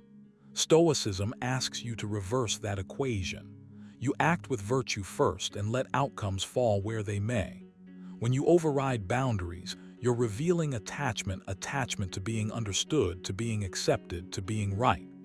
Cautioned against this trap when he wrote, "Ask yourself at every moment, is this necessary?" Most boundary violations happen not because something is necessary, but because something is desired. This is where discipline enters, not discipline of speech alone, but discipline of impulse.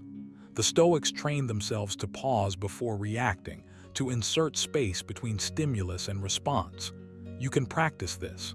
The moment you feel the urge to explain past resistance, stop, breathe, say nothing. Let the urge pass. What remains after the urge dissolves is usually clarity. That clarity often tells you that respect required no words at all. You don't lose power by honoring boundaries. You gain it. Power in Stoic terms is alignment between values and behavior. Epictetus made this brutally clear. First say to yourself what you would be, and then do what you have to do. If you claim to value self-respect, calm authority, and emotional mastery, then your behavior must reflect that even when it costs you immediate comfort. Especially then, walking away mentally is often harder than walking away physically. But it is also more transformative. There's another layer here that deserves your attention. Boundaries protect both people. When you push against them, you not only create resistance in the other person, you weaken your own frame. You train yourself to believe that persistence equals virtue. It doesn't. Consistency does, and consistency requires knowing when to disengage without bitterness.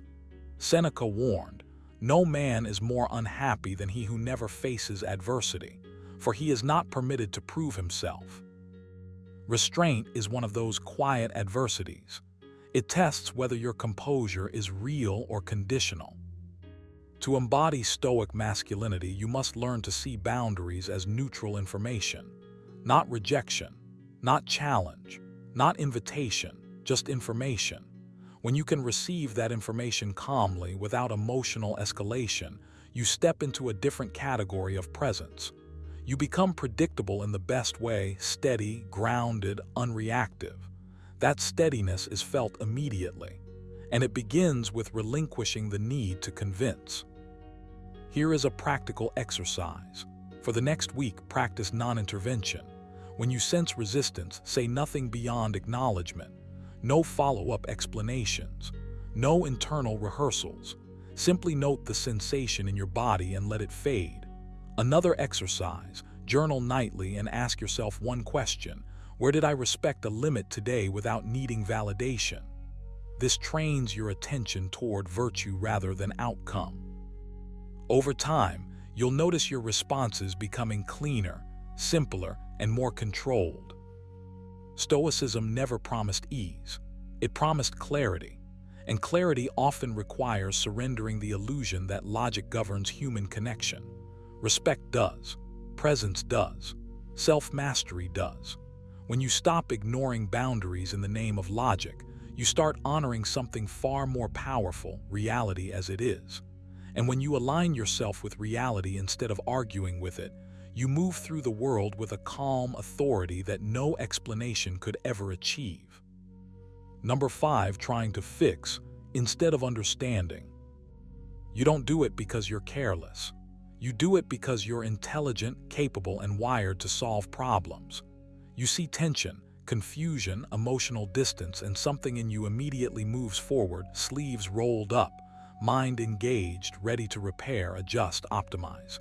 You think clarity will heal it, logic will calm it, effort will earn appreciation. But this is where many smart men quietly sabotage connection, by trying to fix when the moment calls for understanding.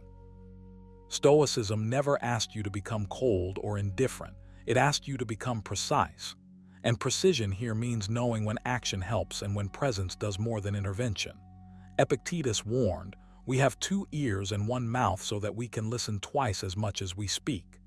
Yet when discomfort appears, you often reverse this ratio. You rush to explain. You rush to advise. You rush to improve the situation. In doing so, you unintentionally send a message: this state needs correcting. And beneath that message lies another one: you shouldn't feel this way. Understanding is not passive. It's disciplined restraint. It's choosing to sit with ambiguity without reaching for control. When you try to fix, you're subtly placing yourself above the moment, above the emotion, above the other person's internal world. When you seek to understand, you place yourself with it, side by side, equal ground. That shift changes everything. Reminded himself, be tolerant with others and strict with yourself. Trying to fix is often disguised intolerance. Intolerance for emotional disorder, unpredictability, or feelings that don't follow clean lines. Understanding, on the other hand, requires humility. It requires you to admit that not everything needs your intellect, and not every problem is improved by your strength. Some moments ask for your stillness. Some ask for your patience. Some ask for nothing but your attention. There's a deeper reason this mistake is so common. Fixing gives you a sense of control. Understanding asks you to release it. Control feels safe. Control feels masculine. Control feels productive. But Stoicism never taught control over others. It taught mastery over yourself. When you jump into fixing mode, ask yourself quietly, am I acting from wisdom or from discomfort with uncertainty? Seneca wrote, "He who suffers before it is necessary, suffers more than is necessary." The same applies here. You often act not because action is required, but because waiting feels unbearable. You don't need to suppress your problem-solving nature. You need to discipline it. A sharp sword is useless without a steady hand. When you lead with fixing, you deny the other person the dignity of their own inner process. Understanding restores that dignity. It says, "I trust your inner world enough to witness it without rearranging it." That trust is rare, and rarity creates gravity. This doesn't mean silence without presence. It means listening without rehearsing your response. It means letting pauses exist without filling them. It means asking yourself whether the moment needs resolution or recognition. Stoicism teaches the difference between what is in your control and what is not. Another person's emotions are not in your control. Your response to them is. Choose the response that reflects strength, not urgency. There's also an identity trap here. Being the one who fixes can become how you measure your worth. When you're needed, you feel valuable. When you're not, you feel invisible. So you rush to fix to secure your place. But Stoicism calls you away from transactional value. Your worth is not proven by utility. It's revealed by character. Waste no more time arguing what a good man should be, said. Be one. A good man doesn't impose solutions to feel important. He offers understanding because it is right. Understanding requires you to slow your internal tempo. Fixing is fast. Understanding is deliberate. Fixing seeks closure. Understanding allows openness. When you master this, something shifts. Your presence becomes grounding instead of corrective, calm instead of controlling. You stop managing emotions and start respecting them. And respect, far more than advice, creates connection. Here's a practical exercise to train this discipline. The next time you feel the urge to explain, advise, or resolve, pause internally and count 3 slow breaths. During those breaths, repeat silently, "This is not mine to fix." Then ask yourself one simple question: what is being expressed beneath the words? Stay there. Don't answer out loud. Just notice. This trains awareness instead of reaction. Another exercise: practice reflective listening in your own mind. When emotions are present, summarize them internally without judgment. Not solutions, not improvements, just recognition. This strengthens your capacity to understand without interference. Over time, your nervous system learns that you don't need to act to be steady. You can remain centered without controlling the outcome. Stoicism also teaches you to accept discomfort as a training ground. Wanting to fix is often a response to internal tension. Let that tension stay. Let it sharpen you. Seneca wrote, "Difficulties strengthen the mind as labor does the body." Each time you resist the impulse to fix, you're strengthening your emotional endurance. You're becoming less reactive, more grounded, more sovereign over yourself. There's quiet power in being the man who doesn't rush to change what he first seeks to comprehend. You begin to move differently. You speak less, but with more weight. You listen not to reply, but to perceive. You stop performing intelligence and start embodying wisdom. And wisdom, unlike cleverness, doesn't need to announce itself. Understanding is not weakness. It's restraint guided by insight. It's knowing that presence can be more transformative than solutions. When you stop trying to fix, you create space. And in that space, connection breathes, respect grows, attraction deepens, not because you engineered it, but because you allowed it. So the next time your mind leaps toward repair, pause. Let the moment be what it is. Anchor yourself in stoic clarity. Control what belongs to you, your reactions, your patience, your composure. Release what doesn't. In doing so, you step out of the role of the fixer and into something far more powerful, the man who understands. Number 6, hiding emotions instead of mastering them. You've probably been told, directly or indirectly, that strength means silence. That being a smart man means keeping everything locked down, sealed tight, unreadable. So you learn to hide what you feel. You learn to swallow reactions, to mask disappointment, to pretend nothing touches you. On the surface, that can look like control, But Stoicism was never about hiding emotions. It was about mastering them. And there's a crucial difference you need to feel in your bones. Warned, you have power over your mind, not outside events. Realize this and you will find strength. Notice what he didn't say. He didn't say to erase emotion. He didn't say to numb yourself or pretend you're unaffected. He pointed to power over the mind, not denial of what arises within it. When you hide emotions, you don't gain power. You postpone it. You push things into the dark and hope they won't follow you. They always do. Hiding emotions is passive. Mastering them is active. One is avoidance dressed up as discipline. The other is discipline in its form. When you hide, you're still being controlled. You're just controlled quietly. When you master, you see clearly, you choose deliberately, and you act with intention. That's what makes a man grounded. That's what makes your presence steady rather than tense. Epictetus said, "Men are disturbed not by things, but by the views which they take of them." This is where everything shifts for you.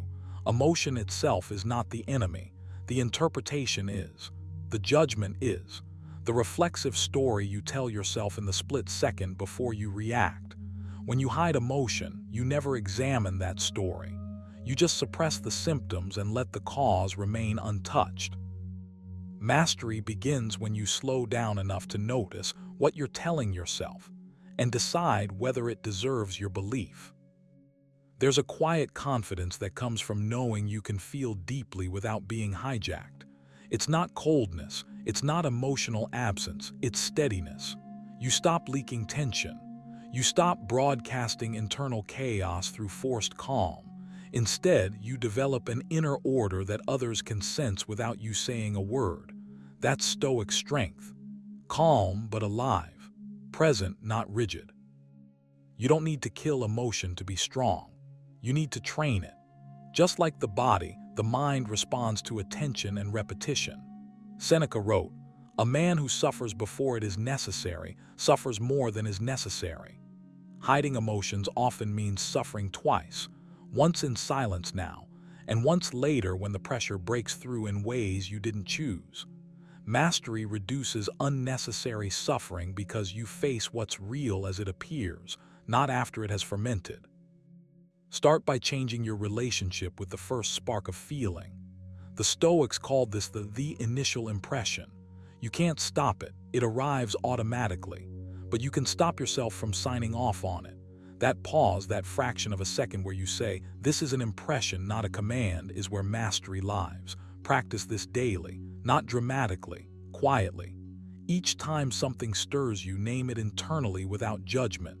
No stories, no labels, just awareness. Another practice the Stoics used was negative visualization, not to become pessimistic, but to become emotionally prepared. Sit for a few minutes and imagine discomfort, rejection, uncertainty. Not to dwell in it, but to remind yourself that these sensations are survivable. This trains your nervous system to stay open instead of collapsing inward. When emotion shows up later, it feels familiar rather than threatening. You're no longer scrambling to hide it. You're ready to carry it. Journaling was also a core Stoic exercise, though it wasn't called that. Wrote to himself, not for performance, not for validation, but for clarity. Do the same. Write what you felt today without justification. No defense, no blame, just facts of the inner world. This turns emotion into data rather than drama. Over time, patterns reveal themselves, and what you can see clearly, you can govern. Here's the shift you need to embrace. Emotions don't make you weak. Unexamined emotions do. Suppressed emotions do. The man who pretends he feels nothing is often the most reactive of all, snapping internally, rigid externally, exhausted beneath the surface. The man who observes himself honestly becomes flexible, adaptable, unshakable. He doesn't need to prove strength because he's living it. Stoicism isn't about becoming stone, it's about becoming solid. There's warmth in that solidity. There's presence. When you master your emotions, you don't disappear, you arrive. You listen better. You speak with more weight. Silence becomes choice, not fear. Expression becomes measured, not explosive. Practice this daily. When emotion arises, ask yourself one simple question: what part of this is in my control? Not tomorrow, not after it passes, right now. That question brings you back to agency, back to the Stoic core, back to yourself. You stop wrestling the feeling and start directing your response. Remember what Seneca said: "He is powerful who has power over himself." Not the man who hides, not the man who suppresses, the man who understands, trains, and leads his inner world with patience and firmness. That's the mistake you're leaving behind, confusing emotional silence with emotional strength. From this point on, don't aim to feel less. Aim to govern better. Sit with discomfort without flinching. Let emotion rise without panic. Choose your response with care. This is the work: quiet, repetitive, transformative. And if you commit to it day by day, you won't just think differently. You'll carry yourself differently, and that changes everything. Number 7, overinvesting too early. Overinvesting too early feels noble when you're inside it.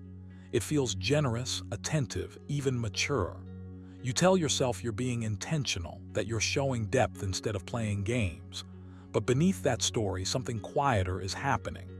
You're giving away energy, time, and emotional weight before it's been earned, before it's grounded, before it's steady.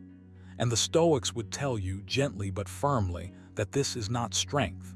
It is impatience dressed up as virtue. Epictetus warned, "If you want to improve, be content to be thought foolish and stupid." That applies here more than you think, because restraint often looks like disinterest to the untrained eye, and you must be willing to sit with that discomfort. When you overinvest too early, you collapse your inner balance. Your mood starts leaning on responses. Your focus drifts toward anticipation. You begin calculating instead of observing. None of this is loud or dramatic. It's subtle, but the cost is real. Stoicism teaches that anything you give power over your peace becomes your master. When your emotional energy runs ahead of reality, you place your calm in someone else's hands before they've shown they can hold it. Wrote, "You have power over your mind, not outside events. Realize this and you will find strength." Overinvesting too early is the quiet refusal to realize that power. This mistake often comes from a good place. You care deeply. You feel intensely. You imagine potential and mistake it for truth. But the Stoics were relentless about this distinction. They taught that impressions are not facts. Just because something feels meaningful does not mean it is stable. Just because attention is warm does not mean it is lasting. When you pour yourself in too quickly, you stop seeing clearly. You rush the unfolding. And in doing so, you deny yourself the chance to remain centered, grounded, and self-directed. What's really happening is this: you are trying to secure certainty in a space that requires patience. You want reassurance before reality has had time to speak. Seneca put it plainly: "He who suffers before it is necessary suffers more than is necessary." Overinvesting early is suffering in advance. You're reacting to imagined loss, imagined distance, imagined outcomes. And that reaction shapes your behavior in ways you don't even notice. Your words get heavier. Your attention gets sharper.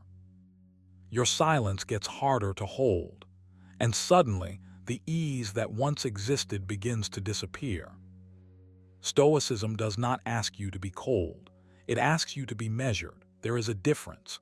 Detachment in the Stoic sense is not withdrawal, it is self-respect. It is choosing to remain whole regardless of outcome.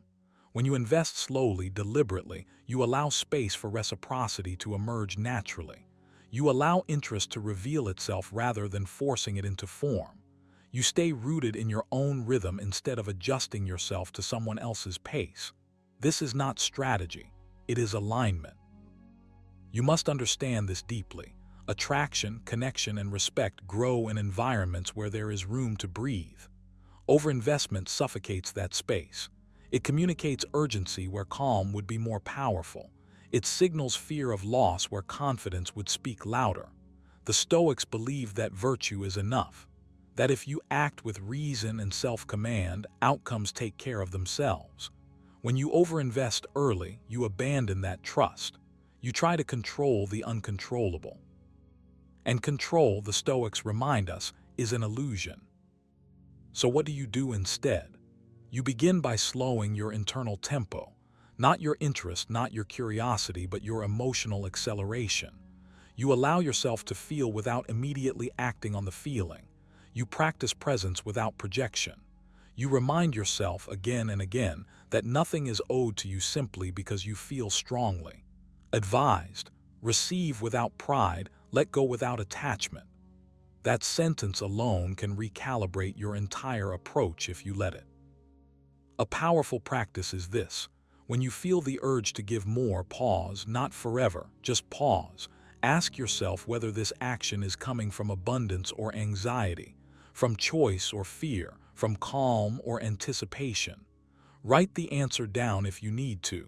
Numbing the impulse weakens its grip. This is Stoic discipline in action. You are not suppressing desire, you are governing it. Another exercise is to redirect excess energy inward. When you catch yourself leaning forward emotionally, return to your body. Breathe slower. Lengthen your exhale. Ground yourself in what is immediately real rather than what might be. Seneca often emphasized daily self-audit. At night, review your actions. Ask where you gave too much too soon, not with shame, with curiosity. Improvement begins with honest observation, not self-attack. You should also practice deliberate withholding, not as manipulation but as self-respect. You do not need to reveal everything at once. Depth unfolds over time. Even the Stoics shared their wisdom slowly, knowing that understanding ripens through repetition and experience. Allow silence to exist. Allow space to do its work. If something is real, it will not vanish because you didn't rush toward it. Most importantly, anchor your identity somewhere stable. The Stoics warned against tying your sense of worth to externals. When your value comes from your principles, your discipline, your conduct, you no longer need to overinvest to feel secure. You show up fully without overreaching. You care without clinging. You offer without depleting yourself. This is quiet power. Remember this, you are not here to convince. You are here to express. You are not here to prove worth. You are here to embody it. Overinvesting too early is often an unconscious attempt to be chosen. Stoicism teaches you something far more radical, to choose yourself first, not in isolation but in integrity. Take this forward with you. Practice restraint as a form of confidence. Let interest breathe. Let connection earn its depth. And trust that what is aligned does not require you to rush toward it. As Epictetus said, first say to yourself what you would be, and then do what you have to do. Be steady, be patient, be rooted. That is the Stoic way, and it changes everything. Number 8, arguing to win, instead of listening to connect. You don't argue because you're cruel or arrogant. You argue because you're sharp. You see patterns quickly. You connect dots fast. You sense inconsistencies and feel an almost physical pull to correct them. To you, clarity feels like care. Truth feels like respect. And somewhere along the way, you started believing that if you could just explain yourself better, more logically, more precisely, you'd be understood, appreciated, even admired. But here's the quiet mistake. When you argue to win, you stop listening to connect. And connection is never built on victory. Epictetus warned, we have 2 ears and 1 mouth so that we can listen twice as much as we speak. That line isn't poetic fluff, it's a discipline. When you're focused on winning a point, your ears close even if your head nods. You're not receiving, you're preparing. You're loading the next response. You're sharpening a rebuttal instead of softening into understanding. And the strange thing is, the smarter you are, the easier it becomes to fall into this trap. Intelligence can become armor. Logic becomes a shield. And suddenly, every conversation turns into a quiet contest. You feel compelled to dominate. Stoicism never taught you to suppress your mind. It taught you to master it. Wrote, "If someone is able to show me that what I think or do is not right, I will happily change." Read that again. Not reluctantly, not defensively, happily. That's not weakness, that's power. The Stoic man doesn't need to be right in every moment because his worth isn't tied to winning verbal battles. When you argue to win, you hand your peace to the outcome. When you listen to connect, you keep your center no matter where the conversation goes. There's a subtle arrogance that sneaks in when you prioritize being correct over being present. Not loud arrogance, quiet, polished arrogance. The kind that says, if you just see it my way, everything would make sense. But connection doesn't grow from sense alone. It grows from safety, from being felt, from being heard without interruption, without correction, without cross-examination. Seneca said, "Wherever there is a human being, there is an opportunity for kindness." Listening, real listening, is one of the highest forms of kindness, and it costs you nothing except your ego's need to perform. You don't need to abandon reason. You need to put it in its place. Reason is a tool, not a weapon. When you turn it into a blade, you cut the very bridge you're trying to cross. Stoicism teaches restraint before reaction. That pause right before you respond is where your growth lives. In that pause, you ask yourself a different question. Not how do I prove my point, but what is actually being expressed here? Often it's not logic that's being offered to you. It's emotion, tension, uncertainty. A desire to be understood without being dissected. Here's the hard truth most smart men resist. Being understood feels better than being corrected. And when you skip straight to correction, you communicate something without saying it out loud. You communicate that understanding comes second to your intellect. Even if that's not what you mean, it's what's felt.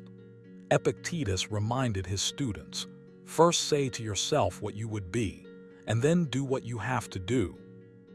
If you want to be a grounded, respected, magnetic man, your behavior in conversation must reflect that identity. Calm, curious, unrushed. Listening to connect doesn't mean agreeing. It means staying open longer than your impulse tells you to. It means letting silence do some of the work. Silence is not submission. Silence is control. Wrote, "The best revenge is to be unlike him who performed the injury." Translate that inward. The best response to emotional charge is not intellectual dominance, but steadiness. When you remain composed and receptive, you change the entire emotional temperature of the exchange. You might notice resistance rising as you read this. A voice saying, "But what if I'm right?" That voice is familiar. Smile at it. That's the part of you that still thinks respect is earned through superiority. Stoicism offers you a better deal. Respect is earned through self-command, through not needing the last word, through choosing connection even when you could win, especially then. There's a daily practice you can adopt starting now. Before responding in any meaningful conversation, silently repeat this sentence. My goal is understanding, not victory. Say it again if you need to. Then reflect back what you heard, not to trap or analyze, but to clarify. You're training your mind to slow down, to stay present, to value alignment over applause. This isn't passive, it's disciplined. Another exercise, notice your body when you feel the urge to argue, the tightening in your chest, the quickening of thought. That's not logic speaking, that's attachment. Stoics were obsessive observers of their inner state. You should be too. When you feel that surge, practice delaying your response by one full breath, just one. That breath creates space. In that space, you choose who you are. Write this down somewhere private. I don't need to win to be worthy. Read it daily. Not because you're weak, but because you're strong enough to rewire old instincts. Seneca said, "He who is brave is free." Freedom here means freedom from compulsive correction, from conversational combat, from the exhausting need to always be right. Over time, something shifts. People speak more openly around you. Conversations deepen without effort. You become someone others feel safe expressing themselves to. not because you surrendered your intelligence, but because you finally put it under command. That's Stoicism in action. Not loud, not flashy, just solid, grounded strength. So the next time you feel that familiar urge to jump in, correct, explain, dominate, pause. Choose the harder path. Listen to connect. Let understanding lead. Winning an argument might satisfy you for a moment, but mastering yourself, that stays with you.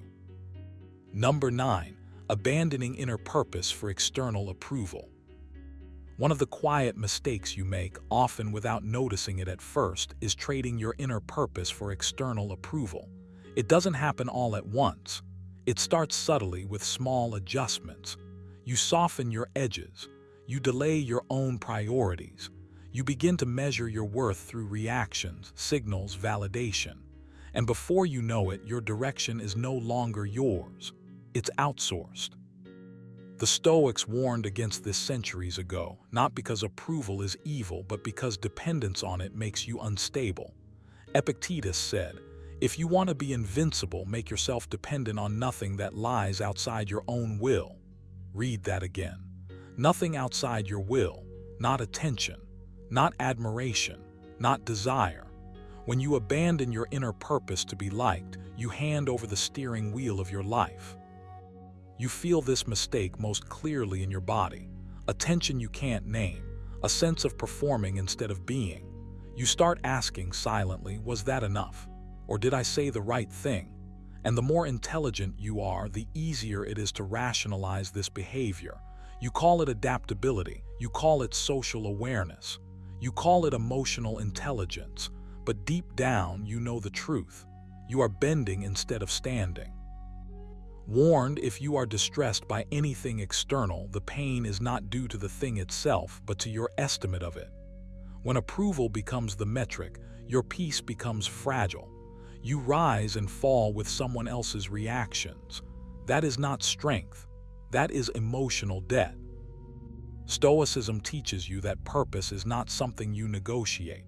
It is something you commit to. Your inner purpose is your axis. It is what orders your decisions when things feel uncertain. When you abandon it for approval, you don't become more attractive or respected. You become harder to read, even to yourself. There is nothing compelling about a man who is constantly adjusting his inner compass to please the moment. Seneca put it plainly, "He who is brave is free." And bravery here is not loud confidence or dominance. It is the quiet courage to remain aligned with your values even when approval is uncertain. Or you might think this mistake is about women, but it's deeper than that. It's about how you relate to yourself.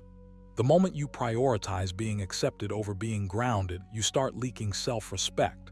And others feel that leak, even if they can't articulate it. Purpose gives your presence weight. It gives your silence density. Without it, you fill space with explanation, justification, and overthinking. You talk more than necessary.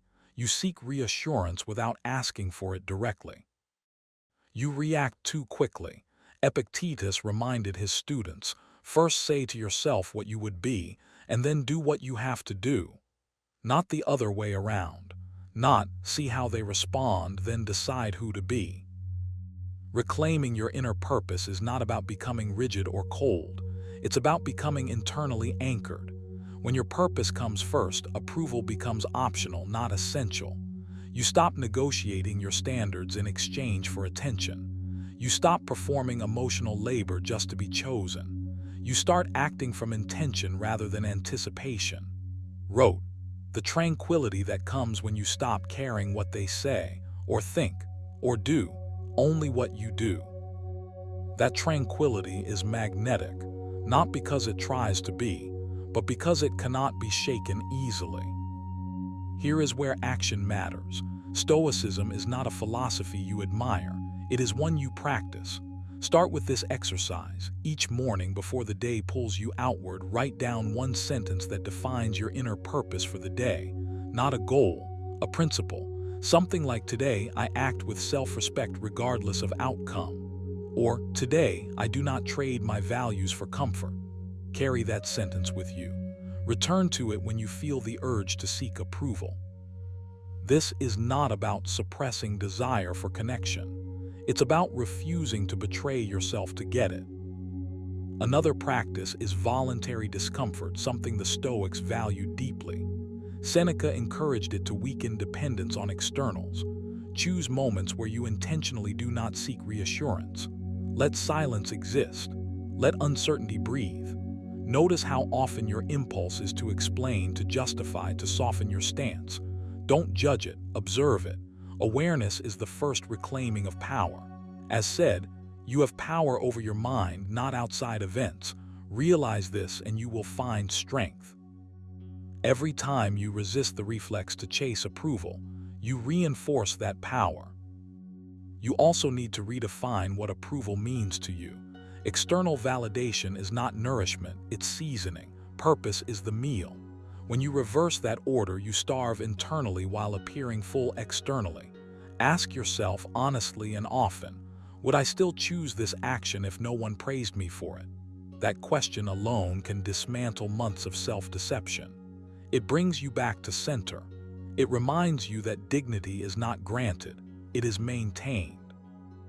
Over time, something shifts. You become calmer, not because life becomes easier, but because you are no longer at war with yourself. Your words slow down. Your decisions become cleaner. You stop trying to manage impressions and start embodying direction. And paradoxically, approval becomes more frequent precisely because you no longer depend on it. But now it doesn't own you. Seneca captured this beautifully. The reward of a thing well done is to have done it. When your actions align with your inner purpose, that reward is immediate and internal. So take this seriously, not dramatically but sincerely. You don't need to become someone else. You need to return to yourself. Stop asking who you need to be accepted and start asking who you refuse to abandon. Purpose first, approval second if at all. That order changes everything. Before you go, remember this timeless truth from Epictetus. No man is free who is not master of himself. The mistakes we discuss today aren't about intelligence, looks, or status. They're about self-mastery. The moment you stop chasing validation, stop over-explaining, and stop reacting emotionally, everything shifts. Not because you're trying to impress women, but because you're finally grounded in who you are. Stoicism teaches us that real attraction is a byproduct of inner order. When you control your emotions, respect your time, and stand firm in your values, you become rare in a world full of neediness and noise. And rarity is attractive. If even one point in this video made you pause and reflect, imagine what applying all 9 can do for your confidence, your relationships, and your life. This isn't about manipulation. It's about becoming the calm, disciplined man who doesn't beg for attention because he doesn't need to. If this resonated with you like the video, share it with a brother who needs to hear it, and subscribe for more Stoic wisdom for modern men. Remember, master yourself, and the world, including women, will respond accordingly. Waste no more time arguing about what a good man should be. Be one. What if I told you that most men are trying too hard to impress women, and that's exactly why they fail? What if the words you think are compliments are actually pushing her away, while a few quiet, well-placed words could make her feel deeply seen, respected, and irresistibly drawn to you? Here's the truth most people won't tell you. Women aren't moved by loud praise or empty flattery. They're drawn to presence, to calm confidence, to a man whose words carry weight because they come from self-mastery, not neediness. That's where Stoicism changes everything. In this video, you're about to discover 8 secret compliments women can't resist, not because they're clever, but because they reflect strength, emotional intelligence, and inner discipline. These are compliments that spark attraction without chasing, admiration without begging, and desire without losing your frame. If you've ever felt overlooked, misunderstood, or tired of saying the right things and getting the wrong results, this video is for you. Watch till the very end, because the final insight ties everything together. And once you understand it, the way women respond to you will never be the same again. Number 1, you're calm under pressure, and it makes people feel safe around you. There's a quiet power in being calm under pressure, and you already know it when you feel it in someone else. It's not loud. It doesn't announce itself. It doesn't demand attention. Yet it changes the emotional temperature of the room almost instantly. When you remain steady while everything else feels unstable, you become an anchor. And that steadiness sends a signal deeper than words ever could. You are safe to be around. Captured this perfectly when he wrote, "You have power over your mind, not outside events. Realize this and you will find strength." Calm under pressure isn't passive. It's strength that's been disciplined. It's attraction rooted in trust, not excitement. You don't have to prove this calm. You don't have to explain it. In fact, the moment you try to display it, you weaken it. True calm is felt, not shown. It comes from knowing that chaos outside doesn't require chaos within. Stoicism teaches you that external events are neutral. It's your judgments that create turbulence. When you internalize this, your reactions slow down. Your breath deepens. Your words become measured. And people sense that you are not ruled by panic or impulse. Seneca said, "A man who suffers before it is necessary suffers more than is necessary." When you stop suffering in advance, you stop radiating anxiety. That absence of inner noise is magnetic. What makes this calm so irresistible is the sense of safety it creates. Not safety in a dramatic or heroic way, but emotional safety. People feel that they don't need to manage you, soothe you, or tiptoe around your moods. Your presence doesn't demand regulation. It offers it. You become someone others can relax around because your nervous system isn't constantly on edge. And calm is contagious. When you don't react immediately, you give others permission to slow down too. Attraction grows in that space because tension dissolves and trust takes its place. You cultivate this calm by training your perception, not by suppressing emotion. Stoicism never asks you to become numb. It asks you to become discerning. Epictetus reminded us, it's not things that upset us, but our judgments about things. The moment you catch yourself labeling a situation as unbearable, urgent, or catastrophic, pause. That pause is where your power lives. In that moment, you choose whether to react or respond. And response is calm's greatest ally. Practice this daily. When you feel pressure rising, silently name what's happening. This is tension, this is urgency, this is fear, without acting on it. Numbing creates distance. Distance creates control. Your calm also comes from accepting uncertainty. Many people panic because they believe they must have answers immediately. Stoicism frees you from that illusion. Wrote, "Never let the future disturb you. You will meet it if you have to, with the same weapons of reason which today arm you against the present." When you trust your ability to handle whatever comes next, you stop scrambling. You stop forcing outcomes. You stop reacting defensively. That confidence in your own resilience shows up as composure. And composure is deeply attractive because it signals competence, maturity, and inner order. If you want to strengthen this trait, train your breath before you train your thoughts. One simple exercise. When pressure hits, inhale slowly through your nose for 4 counts, hold for 2, and exhale for 6. Longer exhales tell your body that there is no immediate threat. Do this repeatedly until your heart rate settles.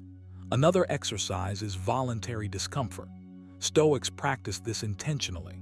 Choose small, controlled challenges, cold exposure, silence, restraint, and remain calm within them. You're teaching your nervous system that discomfort doesn't equal danger. Over time, this rewires how you respond to stress. Calm under pressure also means you don't rush to fill silence. Silence used to make you uneasy because you felt responsible for managing the moment. Now, silence becomes a tool. You allow it to exist. You let others speak. You wait before responding. Seneca advised, nature has given us one tongue but two ears. When you listen more than you speak, you appear grounded. And when you speak after listening, your words land with more weight.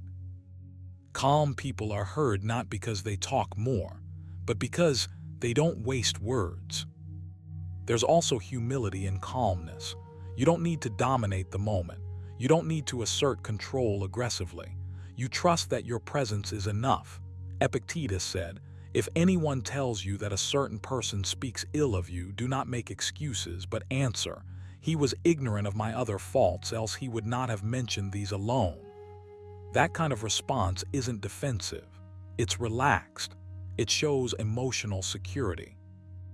And emotional security is one of the strongest signals of attraction because it suggests stability rather than volatility. Make calm a daily discipline. Each morning, remind yourself of what is and isn't within your control. Write it down if you need to. Throughout the day, practice delayed reaction. Count to 5 before responding to anything that triggers you. In the evening, reflect briefly on moments where you maintained composure and moments where you didn't. No judgment, just observation. Stoicism is built on reflection, not self-criticism. Over time, these small practices accumulate into a presence that feels unshakable. When you embody calm under pressure, you don't just handle stress better, you become a refuge. People feel safer around you because you don't escalate situations emotionally. You don't mirror chaos. You absorb it and neutralize it. That's not weakness. That's mastery. Wrote, "Be like the cliff against which the waves continually break, but it stands firm and tames the fury of the water around it." Become that cliff, not by hardening yourself, but by grounding yourself. You don't need to chase attraction when you cultivate this trait. Calm draws people in naturally because it offers something rare in a reactive world: peace. And peace, when embodied, is irresistible. Number 2, you don't seek attention. Your presence naturally commands it. You don't seek attention. Your presence naturally commands it. That sentence sounds simple, almost effortless, yet it describes a state most people never reach. Not because it's complicated, but because it requires you to let go of the very behaviors you were taught would make you visible. Stoicism understood this long before modern psychology put names to it. Wrote, "It never ceases to amaze me. We all love ourselves more than other people, but care more about their opinion than our own." The moment you stop outsourcing your sense of worth, something profound changes. You stop trying to be noticed, and paradoxically, you become impossible to ignore. When you're not seeking attention, your energy isn't scattered. You're not scanning the room for reactions. You're not adjusting yourself mid-sentence to keep interest alive. You're grounded, present, whole. That internal stillness creates a kind of gravity. People feel it before they understand it. There's no rush in you, no need to prove, no hunger for validation. Seneca said, "He who is contented is rich." Contentment reads as confidence, and confidence that isn't begging to be seen feels rare, mature, and deeply attractive. You command presence when your mind isn't noisy with self-concern. Most people are trapped in their own heads, thinking about how they look, how they sound, how they're being judged. You step out of that loop when you focus on being rather than performing.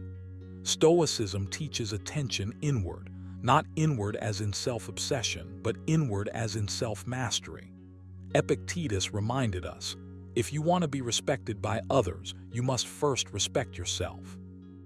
Self-respect changes your posture, your pace, your silence. You don't fill space nervously. You allow space to exist, and that restraint is powerful. Presence isn't loud. It doesn't interrupt. It doesn't compete. It listens fully, speaks deliberately, and moves without haste. When you stop seeking attention, you stop broadcasting insecurity. You stop chasing reactions.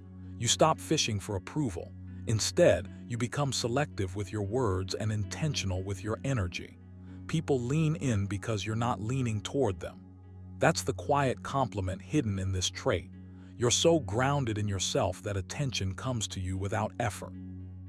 There's discipline behind this, even if it looks effortless from the outside. Stoicism isn't passive, it's active restraint. It's choosing not to react immediately, choosing not to explain yourself when explanation isn't necessary, choosing not to compete for space. Wrote, "You always own the option of having no opinion." That line alone teaches presence. When you don't feel compelled to comment on everything, your words gain weight. When you don't chase relevance, relevance finds you. If you want to cultivate this, start by reducing unnecessary output. Speak less but mean more. Before you talk, ask yourself whether what you're about to say adds clarity or simply noise. This isn't about silence for the sake of silence. It's about intention. One practical exercise is to slow your responses. Not dramatically, not theatrically, just enough to let your thoughts settle. Feel the pause. Let it exist. That pause is not emptiness, it's authority. It tells the world you're not rushed, not anxious, not seeking approval. Another exercise is internal anchoring. At any moment, bring your attention back to your breath, your posture, the weight of your body. This grounds you in the present. Stoics believe that a scattered mind creates scattered energy. Seneca warned, "To be everywhere is to be nowhere." When you're fully where you are, your presence sharpens. People sense that you're not mentally elsewhere, not distracted by imagined outcomes or external judgments. There's also humility in not seeking attention. Not false humility, not self-erasure, but the humility of knowing you don't need to announce your value. You don't posture, you don't overstate, you let consistency speak. Epictetus said, "Don't explain your philosophy, embody it." When you live this way, your presence becomes a message without words. It feels stable, reliable, calm. And calm in a chaotic world stands out more than any display ever could. You'll notice something else as you practice this. The urge to be noticed slowly fades, and in its place, a deeper satisfaction emerges. You start enjoying your own company more. You trust yourself more. You're less reactive, less pulled by external stimuli. That internal steadiness is what people respond to, not because you're trying to attract, but because you're no longer repelling with neediness or tension. Make this a habit. Each day, consciously release one behavior that's rooted in attention-seeking. Maybe it's over-explaining, maybe it's checking for reactions, maybe it's filling silence out of discomfort. Replace it with presence, with breath, with stillness. Advised, waste no more time arguing what a good man should be. Be one. Waste no more energy trying to be seen. Be grounded, be clear, be self-contained. This trait is a silent compliment because it communicates strength without display. It tells others you're comfortable in your skin, that you're not chasing moments, that you don't need to be the center to be significant, and that kind of presence is unforgettable. When you stop seeking attention, you stop leaking energy. You become focused, composed, and quietly powerful. And without trying, you command the room simply by being in it. Number 3, you listen deeply instead of trying to impress. Most men think attraction is built by saying the right thing at the right time. Stoicism quietly teaches the opposite. The most powerful compliment you can give isn't verbal at all. It's the discipline to listen without trying to impress. When you listen deeply, you communicate something rare, that you are not hungry for attention, and hunger is felt instantly. Epictetus warned, "Nature has given men one tongue but 2 ears, that we may hear from others twice as much as we speak." That wasn't just practical advice, it was a blueprint for influence. When you listen with presence, without rehearsing your next clever response, you signal strength. You show that you don't need to perform to feel worthy. That alone separates you from the noise. Listening deeply is not passive, it's active restraint. It's the conscious decision to stay grounded instead of chasing approval. When you stop trying to impress, your energy shifts. You're no longer pushing, you're allowing. Stoicism is rooted in control of impulses, reactions, ego. Wrote, "You always own the option of having no opinion." Apply that here. You don't need to fill every silence. You don't need to steer every moment. Silence, when chosen deliberately, becomes confidence in its form. It tells her you're comfortable with yourself, and comfort is magnetic. Most people listen to respond. You listen to understand. That distinction is felt immediately. When your attention isn't fractured by self-consciousness, your presence deepens, your eyes steady, your posture relaxes, your mind slows down. You're not thinking about how you're being perceived, you're fully there. Seneca wrote, "To be everywhere is to be nowhere." When you give undivided attention, you're telling her she matters in that moment without saying a word. And paradoxically, that makes you matter more. Trying to impress is rooted in fear, fear of being overlooked, fear of not being enough. Stoicism trains you to confront that fear directly instead of disguising it with performance. When you listen deeply, you're practicing self-trust. You're saying, "I don't need to decorate myself with words to hold value." That inner certainty is felt on a subconscious level.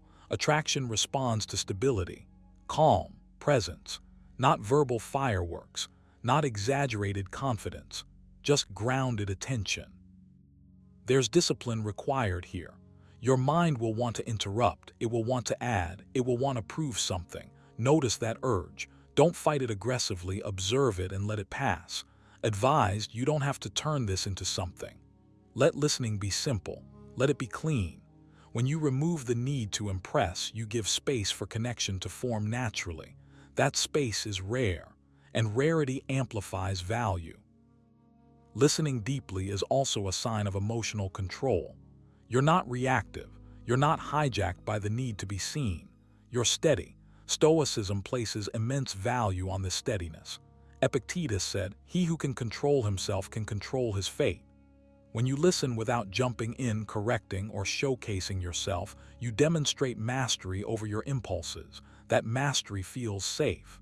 And safety is often misunderstood. It's not boring. It's grounding. It allows attraction to breathe. You can train this skill daily. Start small. Practice listening without planning your reply. When someone speaks, anchor your attention to their words instead of your internal commentary. If your mind wanders, gently bring it back. This is a Stoic exercise in attention and restraint. Another practice, delay your response by a single breath. That pause recalibrates your nervous system and prevents reflexive impressing. Over time, this pause becomes natural. You begin responding instead of reacting. There's also humility in deep listening. Not submissive humility, but grounded humility, the kind that doesn't need to dominate the moment. Seneca wrote, "True happiness is to enjoy the present without anxious dependence upon the future." When you're fully present, you're not trying to secure future approval. You're not angling for validation. You're enjoying the moment as it is. That ease is attractive because it's scarce in a world full of anxious performers. As you adopt this habit, you'll notice something interesting.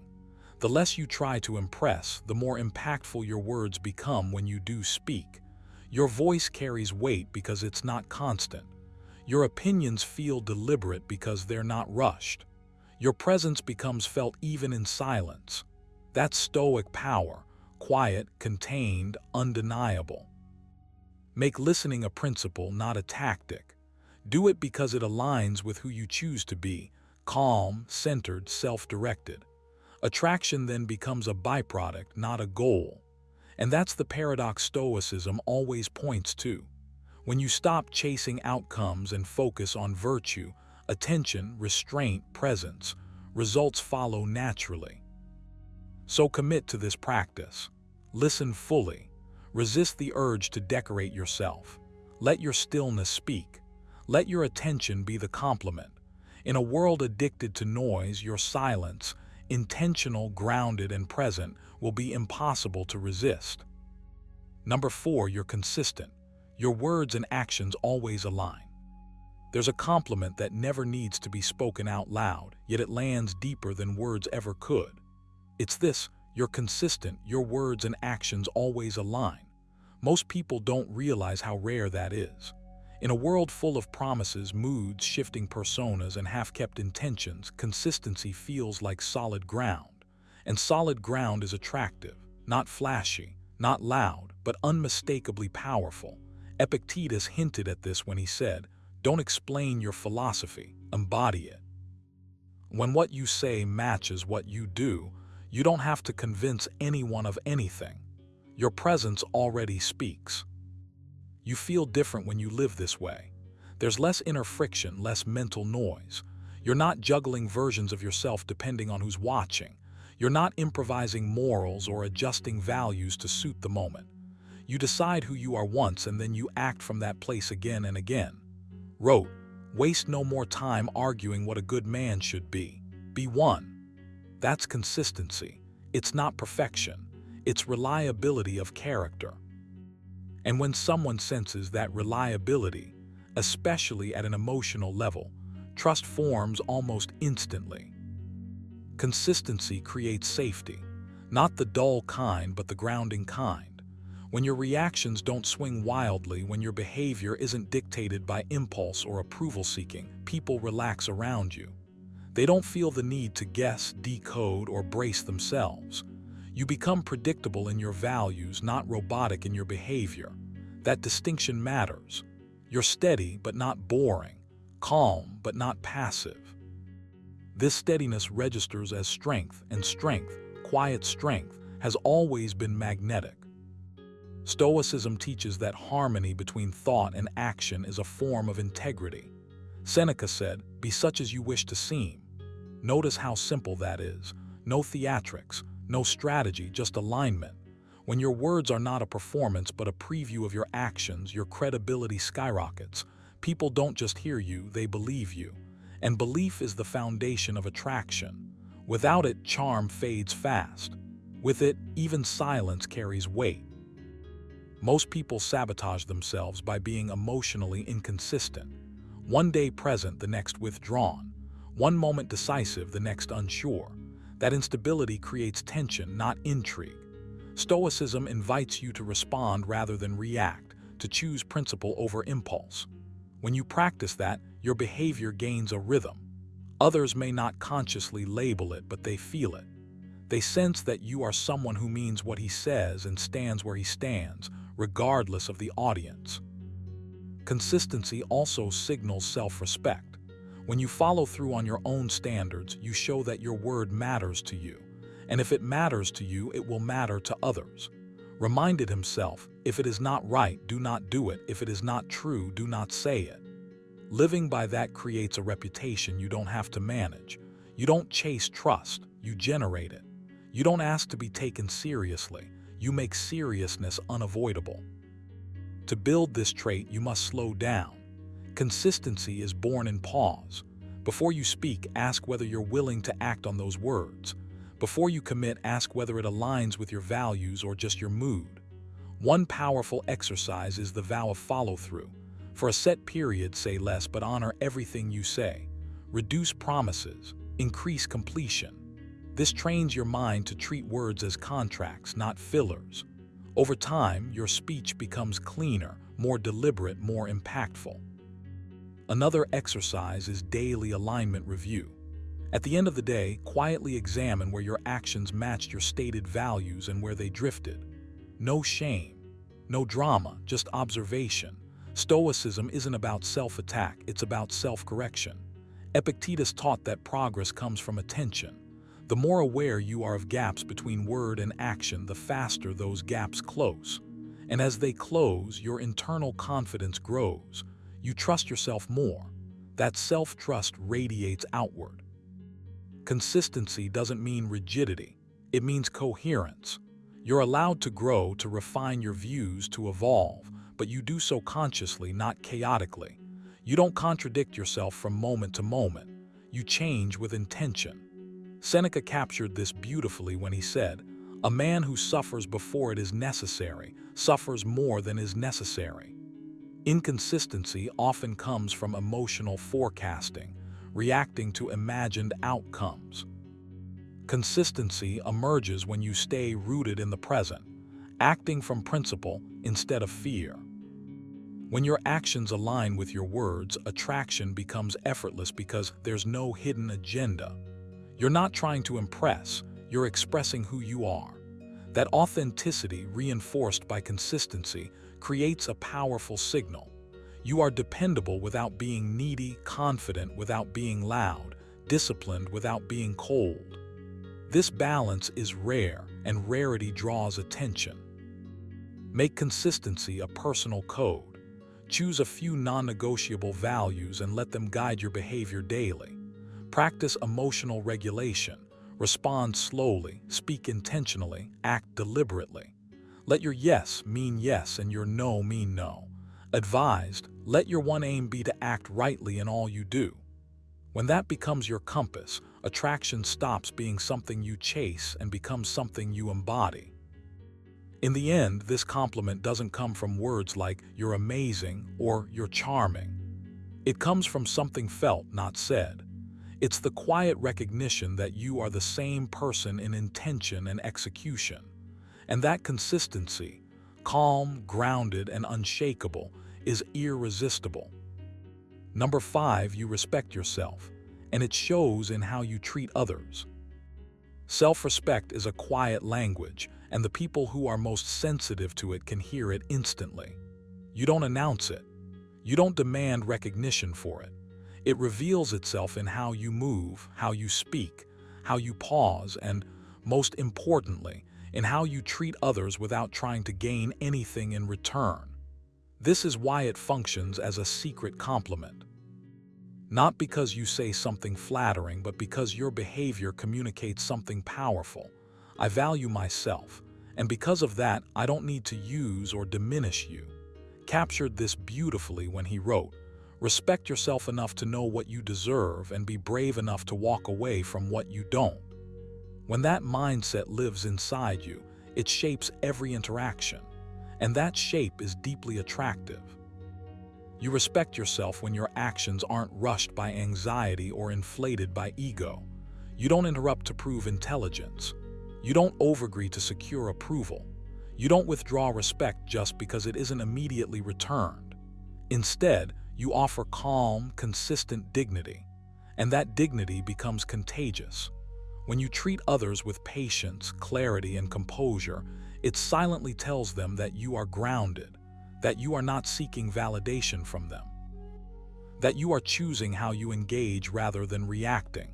Seneca warned, "He who seeks approval from others places his happiness in their hands." You don't do that anymore, and people feel the difference. They feel safe around it, drawn to it, curious about it. What makes this form of respect so powerful is that it isn't performative. It doesn't try to impress. It doesn't bend itself into politeness while resenting it internally. It's clean. It's aligned. Your inner standards match your outer behavior. You don't flatter. You don't condescend. You don't overextend. You speak directly but without edge. Kindly but without submission. That balance is rare, and rarity creates attraction. When someone experiences your respect, they're also experiencing your boundaries. They sense that you won't tolerate disrespect, yet you don't need to threaten or posture to make that clear. Stoicism teaches that how you treat others is a reflection of how you govern yourself. Epictetus said, "If you want to know what God is like, look at the rational soul." In modern terms, your self-command is visible. You don't allow emotions to hijack your tone. You don't let moods dictate your manners. You act from principle, not impulse. That self-mastery shows up as steadiness. And steadiness is one of the most underrated forms of attraction. It communicates emotional safety without a single word being spoken. When you respect yourself, you stop keeping score. You don't give kindness to collect it later. You don't treat decency as a transaction. You give it because it aligns with who you are. That authenticity carries weight. It makes your presence feel solid instead of needy. People instinctively understand that you're not trying to win favor. You're simply expressing your values. And values, when lived rather than advertised, are magnetic. There's also restraint in self-respect. You don't overshare to bond faster. You don't use sarcasm to hide insecurity. You don't seek attention through extremes. You allow space. You allow silence. You allow others to reveal themselves without forcing intimacy. wrote, "Do not act as if you had 10,000 years to live." That reminder creates precision. You choose your words carefully. You treat moments as meaningful. You don't waste energy on posturing. This precision feels intentional. And intentionality feels powerful.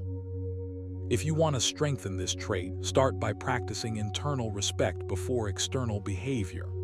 Each morning, decide one way you'll honor yourself that day through discipline, honesty, or restraint. Then let that choice shape how you interact. A simple exercise is this. Before responding to anyone, ask yourself, would I respect myself after saying this? If the answer is no, pause, adjust. Another practice is consistency. Commit to treating everyone with the same baseline dignity regardless of status, mood, or outcome. This builds internal integrity, and integrity is felt immediately, even if it's never named. Self-respect also changes how you listen. You're not listening to reply, you're listening to understand, not because you're trying to be agreeable, but because you're not threatened by differing perspectives. Seneca wrote, "The wise man is content with himself." Contentment removes defensiveness. When you're not defending an ego, you become open. And openness paired with boundaries creates a powerful dynamic, warmth without weakness. You don't rush to correct. You don't rush to dominate conversations. You let people finish their thoughts. You respond, not react. This patience isn't passive, it's controlled. It shows that you're comfortable with yourself. That comfort communicates value. People assume, often unconsciously, that someone who treats others well without trying to impress must have something worth protecting. And that assumption fuels attraction. Over time, this way of being reshapes your identity. You stop chasing respect and start embodying it. You stop performing kindness and start living it. Epictetus reminded us, don't explain your philosophy, embody it. When you embody self-respect, others experience it as a compliment directed at them, even though it originates within you. They feel seen without being scrutinized, valued without being. That balance is disarming. Make this a daily discipline. At the end of each day, reflect briefly. Did my behavior reflect self-respect today? Not perfection, alignment. Where you faltered, notice without self-attack. Where you succeeded, acknowledge quietly. This awareness sharpens your presence, and presence is the foundation of attraction. When you respect yourself, you elevate every interaction. You don't need clever lines or overt praise. Your conduct does the talking. Your calm does the convincing. Your consistency does the attracting. Stoicism doesn't teach you how to charm, it teaches you how to stand firm. And paradoxically, that firmness is what draws people in. Respect yourself deeply. Let it shape how you treat others. And watch how effortlessly attraction begins to follow.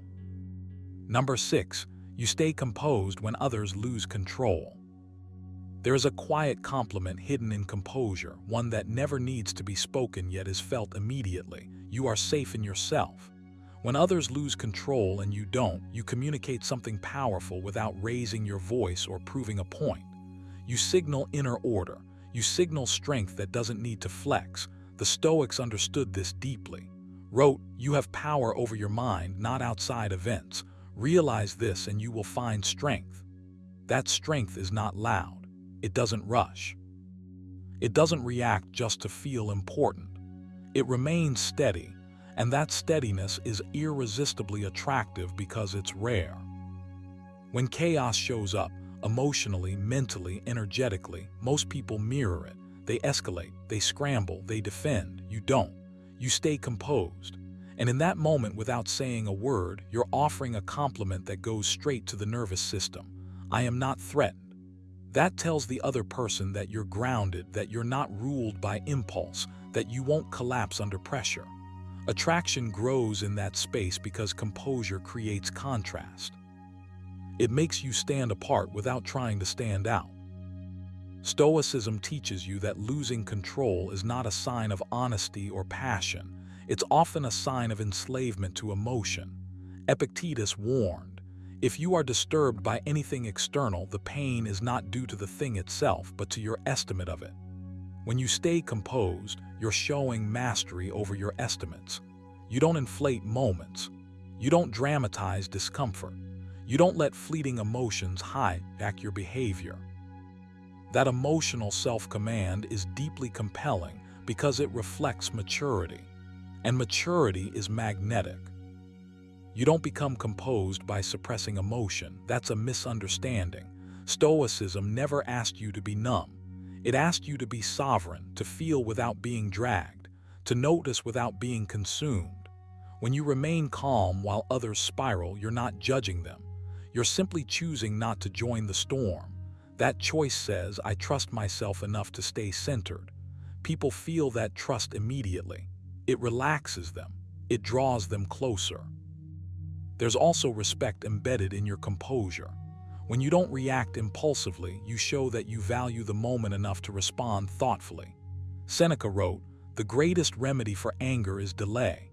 Delay creates power. It gives your words weight. It turns silence into presence. You don't rush to fill space just because it's uncomfortable. You let things breathe. That restraint is felt as confidence, and confidence without arrogance is one of the strongest forces of attraction there is." Staying composed is also a form of leadership, whether you claim that role or not. Leadership isn't about control over others, it's about control over yourself. When you regulate your inner world, others instinctively look to you as an anchor. You become the emotional baseline, not because you demand attention, but because your calm sets the tone.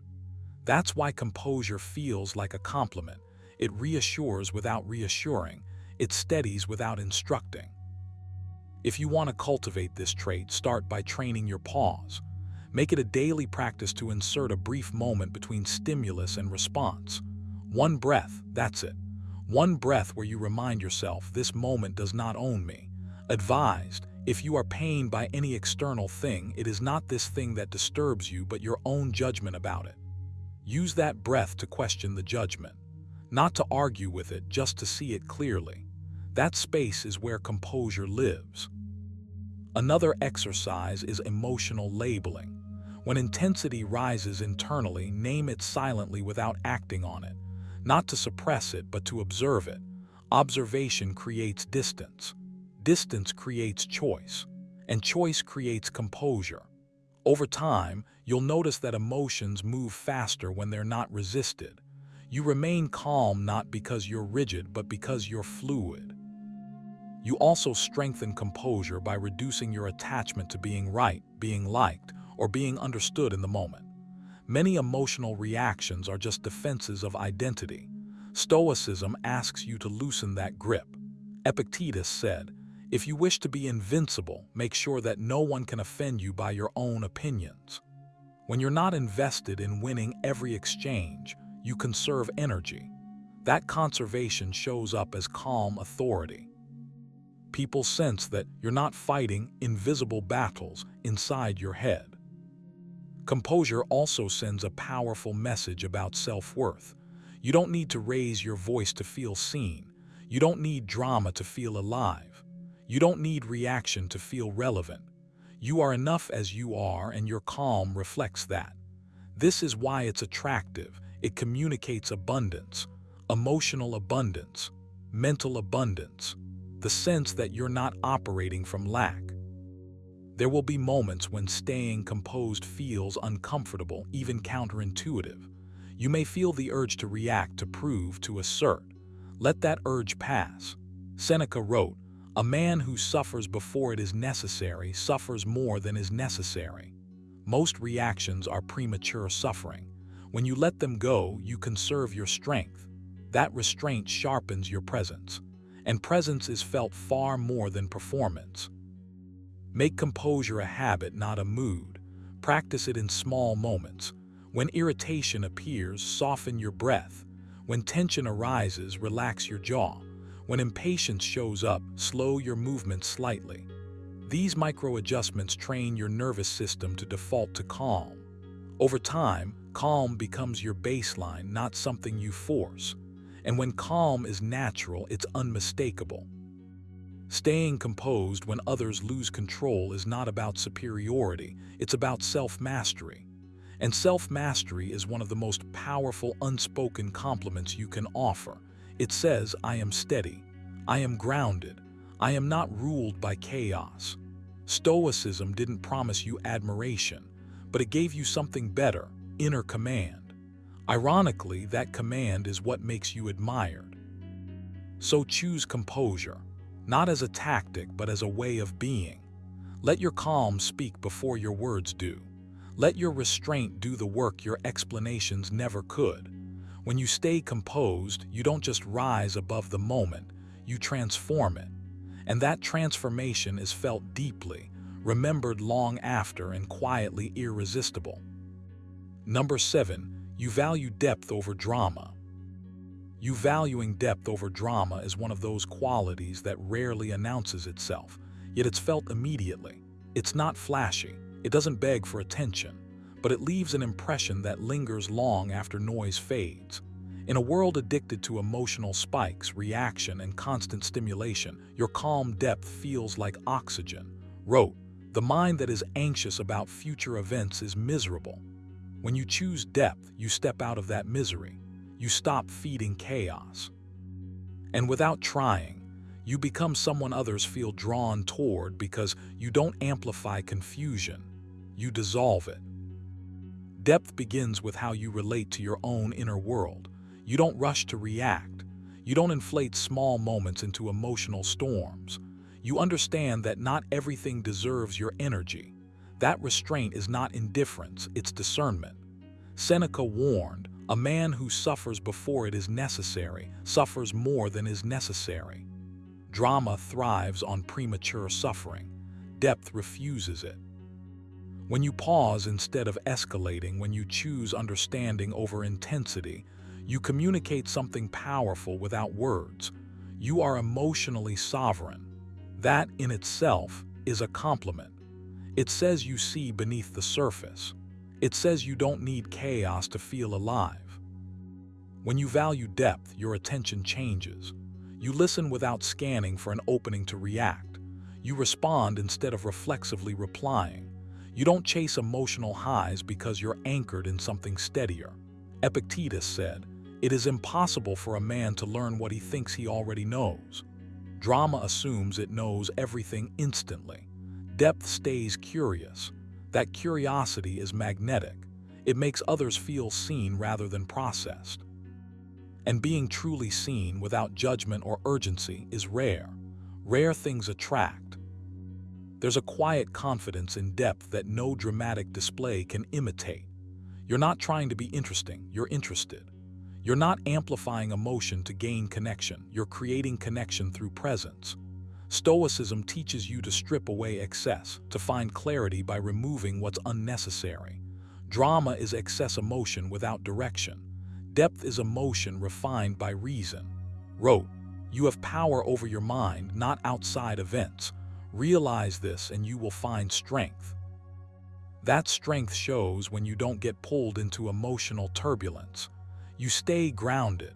Others feel that grounding and instinctively trust it. Choosing depth also means you're not addicted to intensity. You don't mistake chaos for passion or volatility for excitement. You understand that what lasts is often quiet. What's meaningful doesn't shout. Seneca observed, "True happiness is to enjoy the present without anxious dependence upon the future." Drama always leans forward, demanding resolution, attention, reaction. Depth stays here, fully, calmly. That presence creates safety, and safety is deeply attractive. It allows connection to unfold rather than explode. To live this trait deliberately, you have to practice slowing your internal tempo. One practical exercise is emotional delay. When you feel the urge to react, wait. Not forever, just long enough to let clarity rise above impulse. Even a few breaths change everything. Another exercise is selective engagement. Ask yourself, does this deserve my energy or is it asking for my reaction? Choosing not to engage is not weakness, it's mastery. Epictetus reminded us, if someone succeeds in provoking you, Realize that your mind is complicit in the provocation. Depth means withdrawing that complicity. Depth also reshapes how you communicate. You speak with intention, not urgency. You don't fill silence to avoid discomfort. You let pauses exist. Those pauses do something remarkable. They signal confidence, patience, and emotional maturity. You don't chase reassurance. You don't dramatize uncertainty. You trust that what's real doesn't need constant reinforcement. Wrote, waste no more time arguing about what a good man should be. Be one. Similarly, waste no energy proving depth. Live it.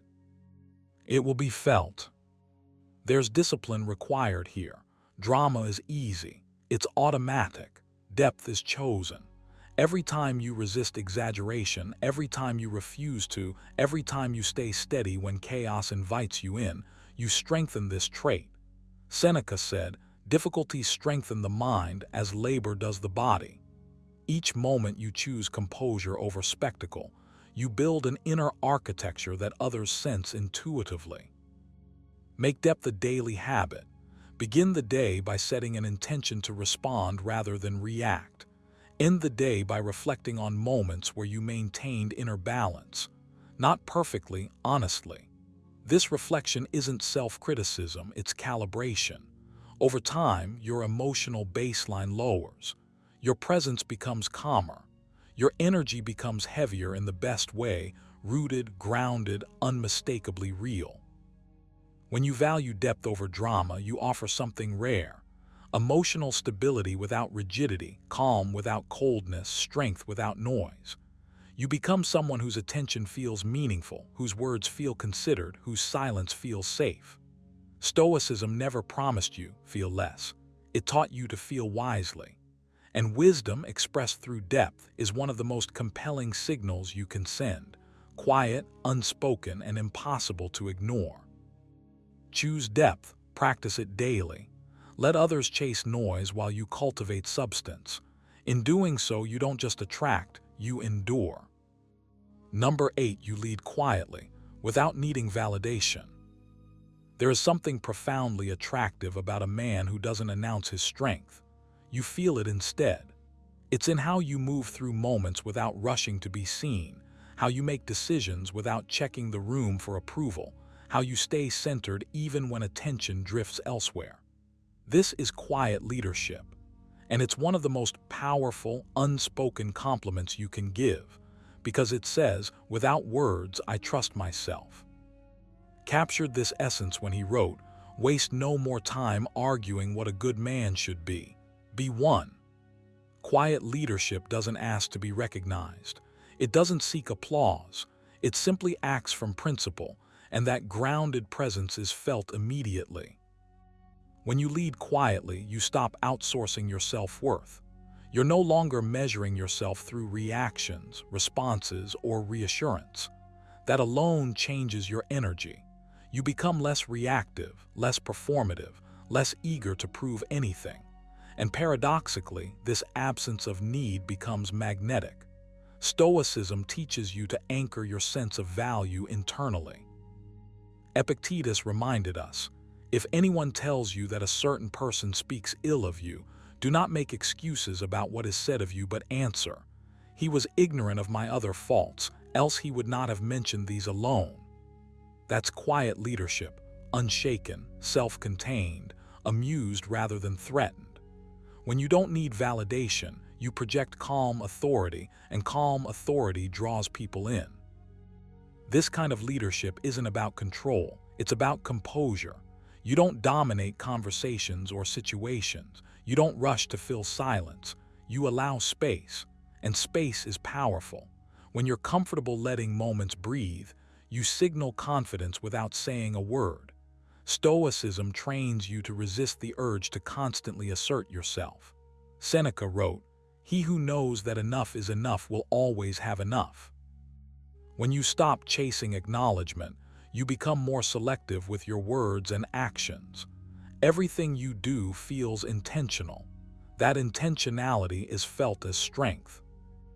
Leading quietly also means you don't explain yourself excessively. You act and you let action stand.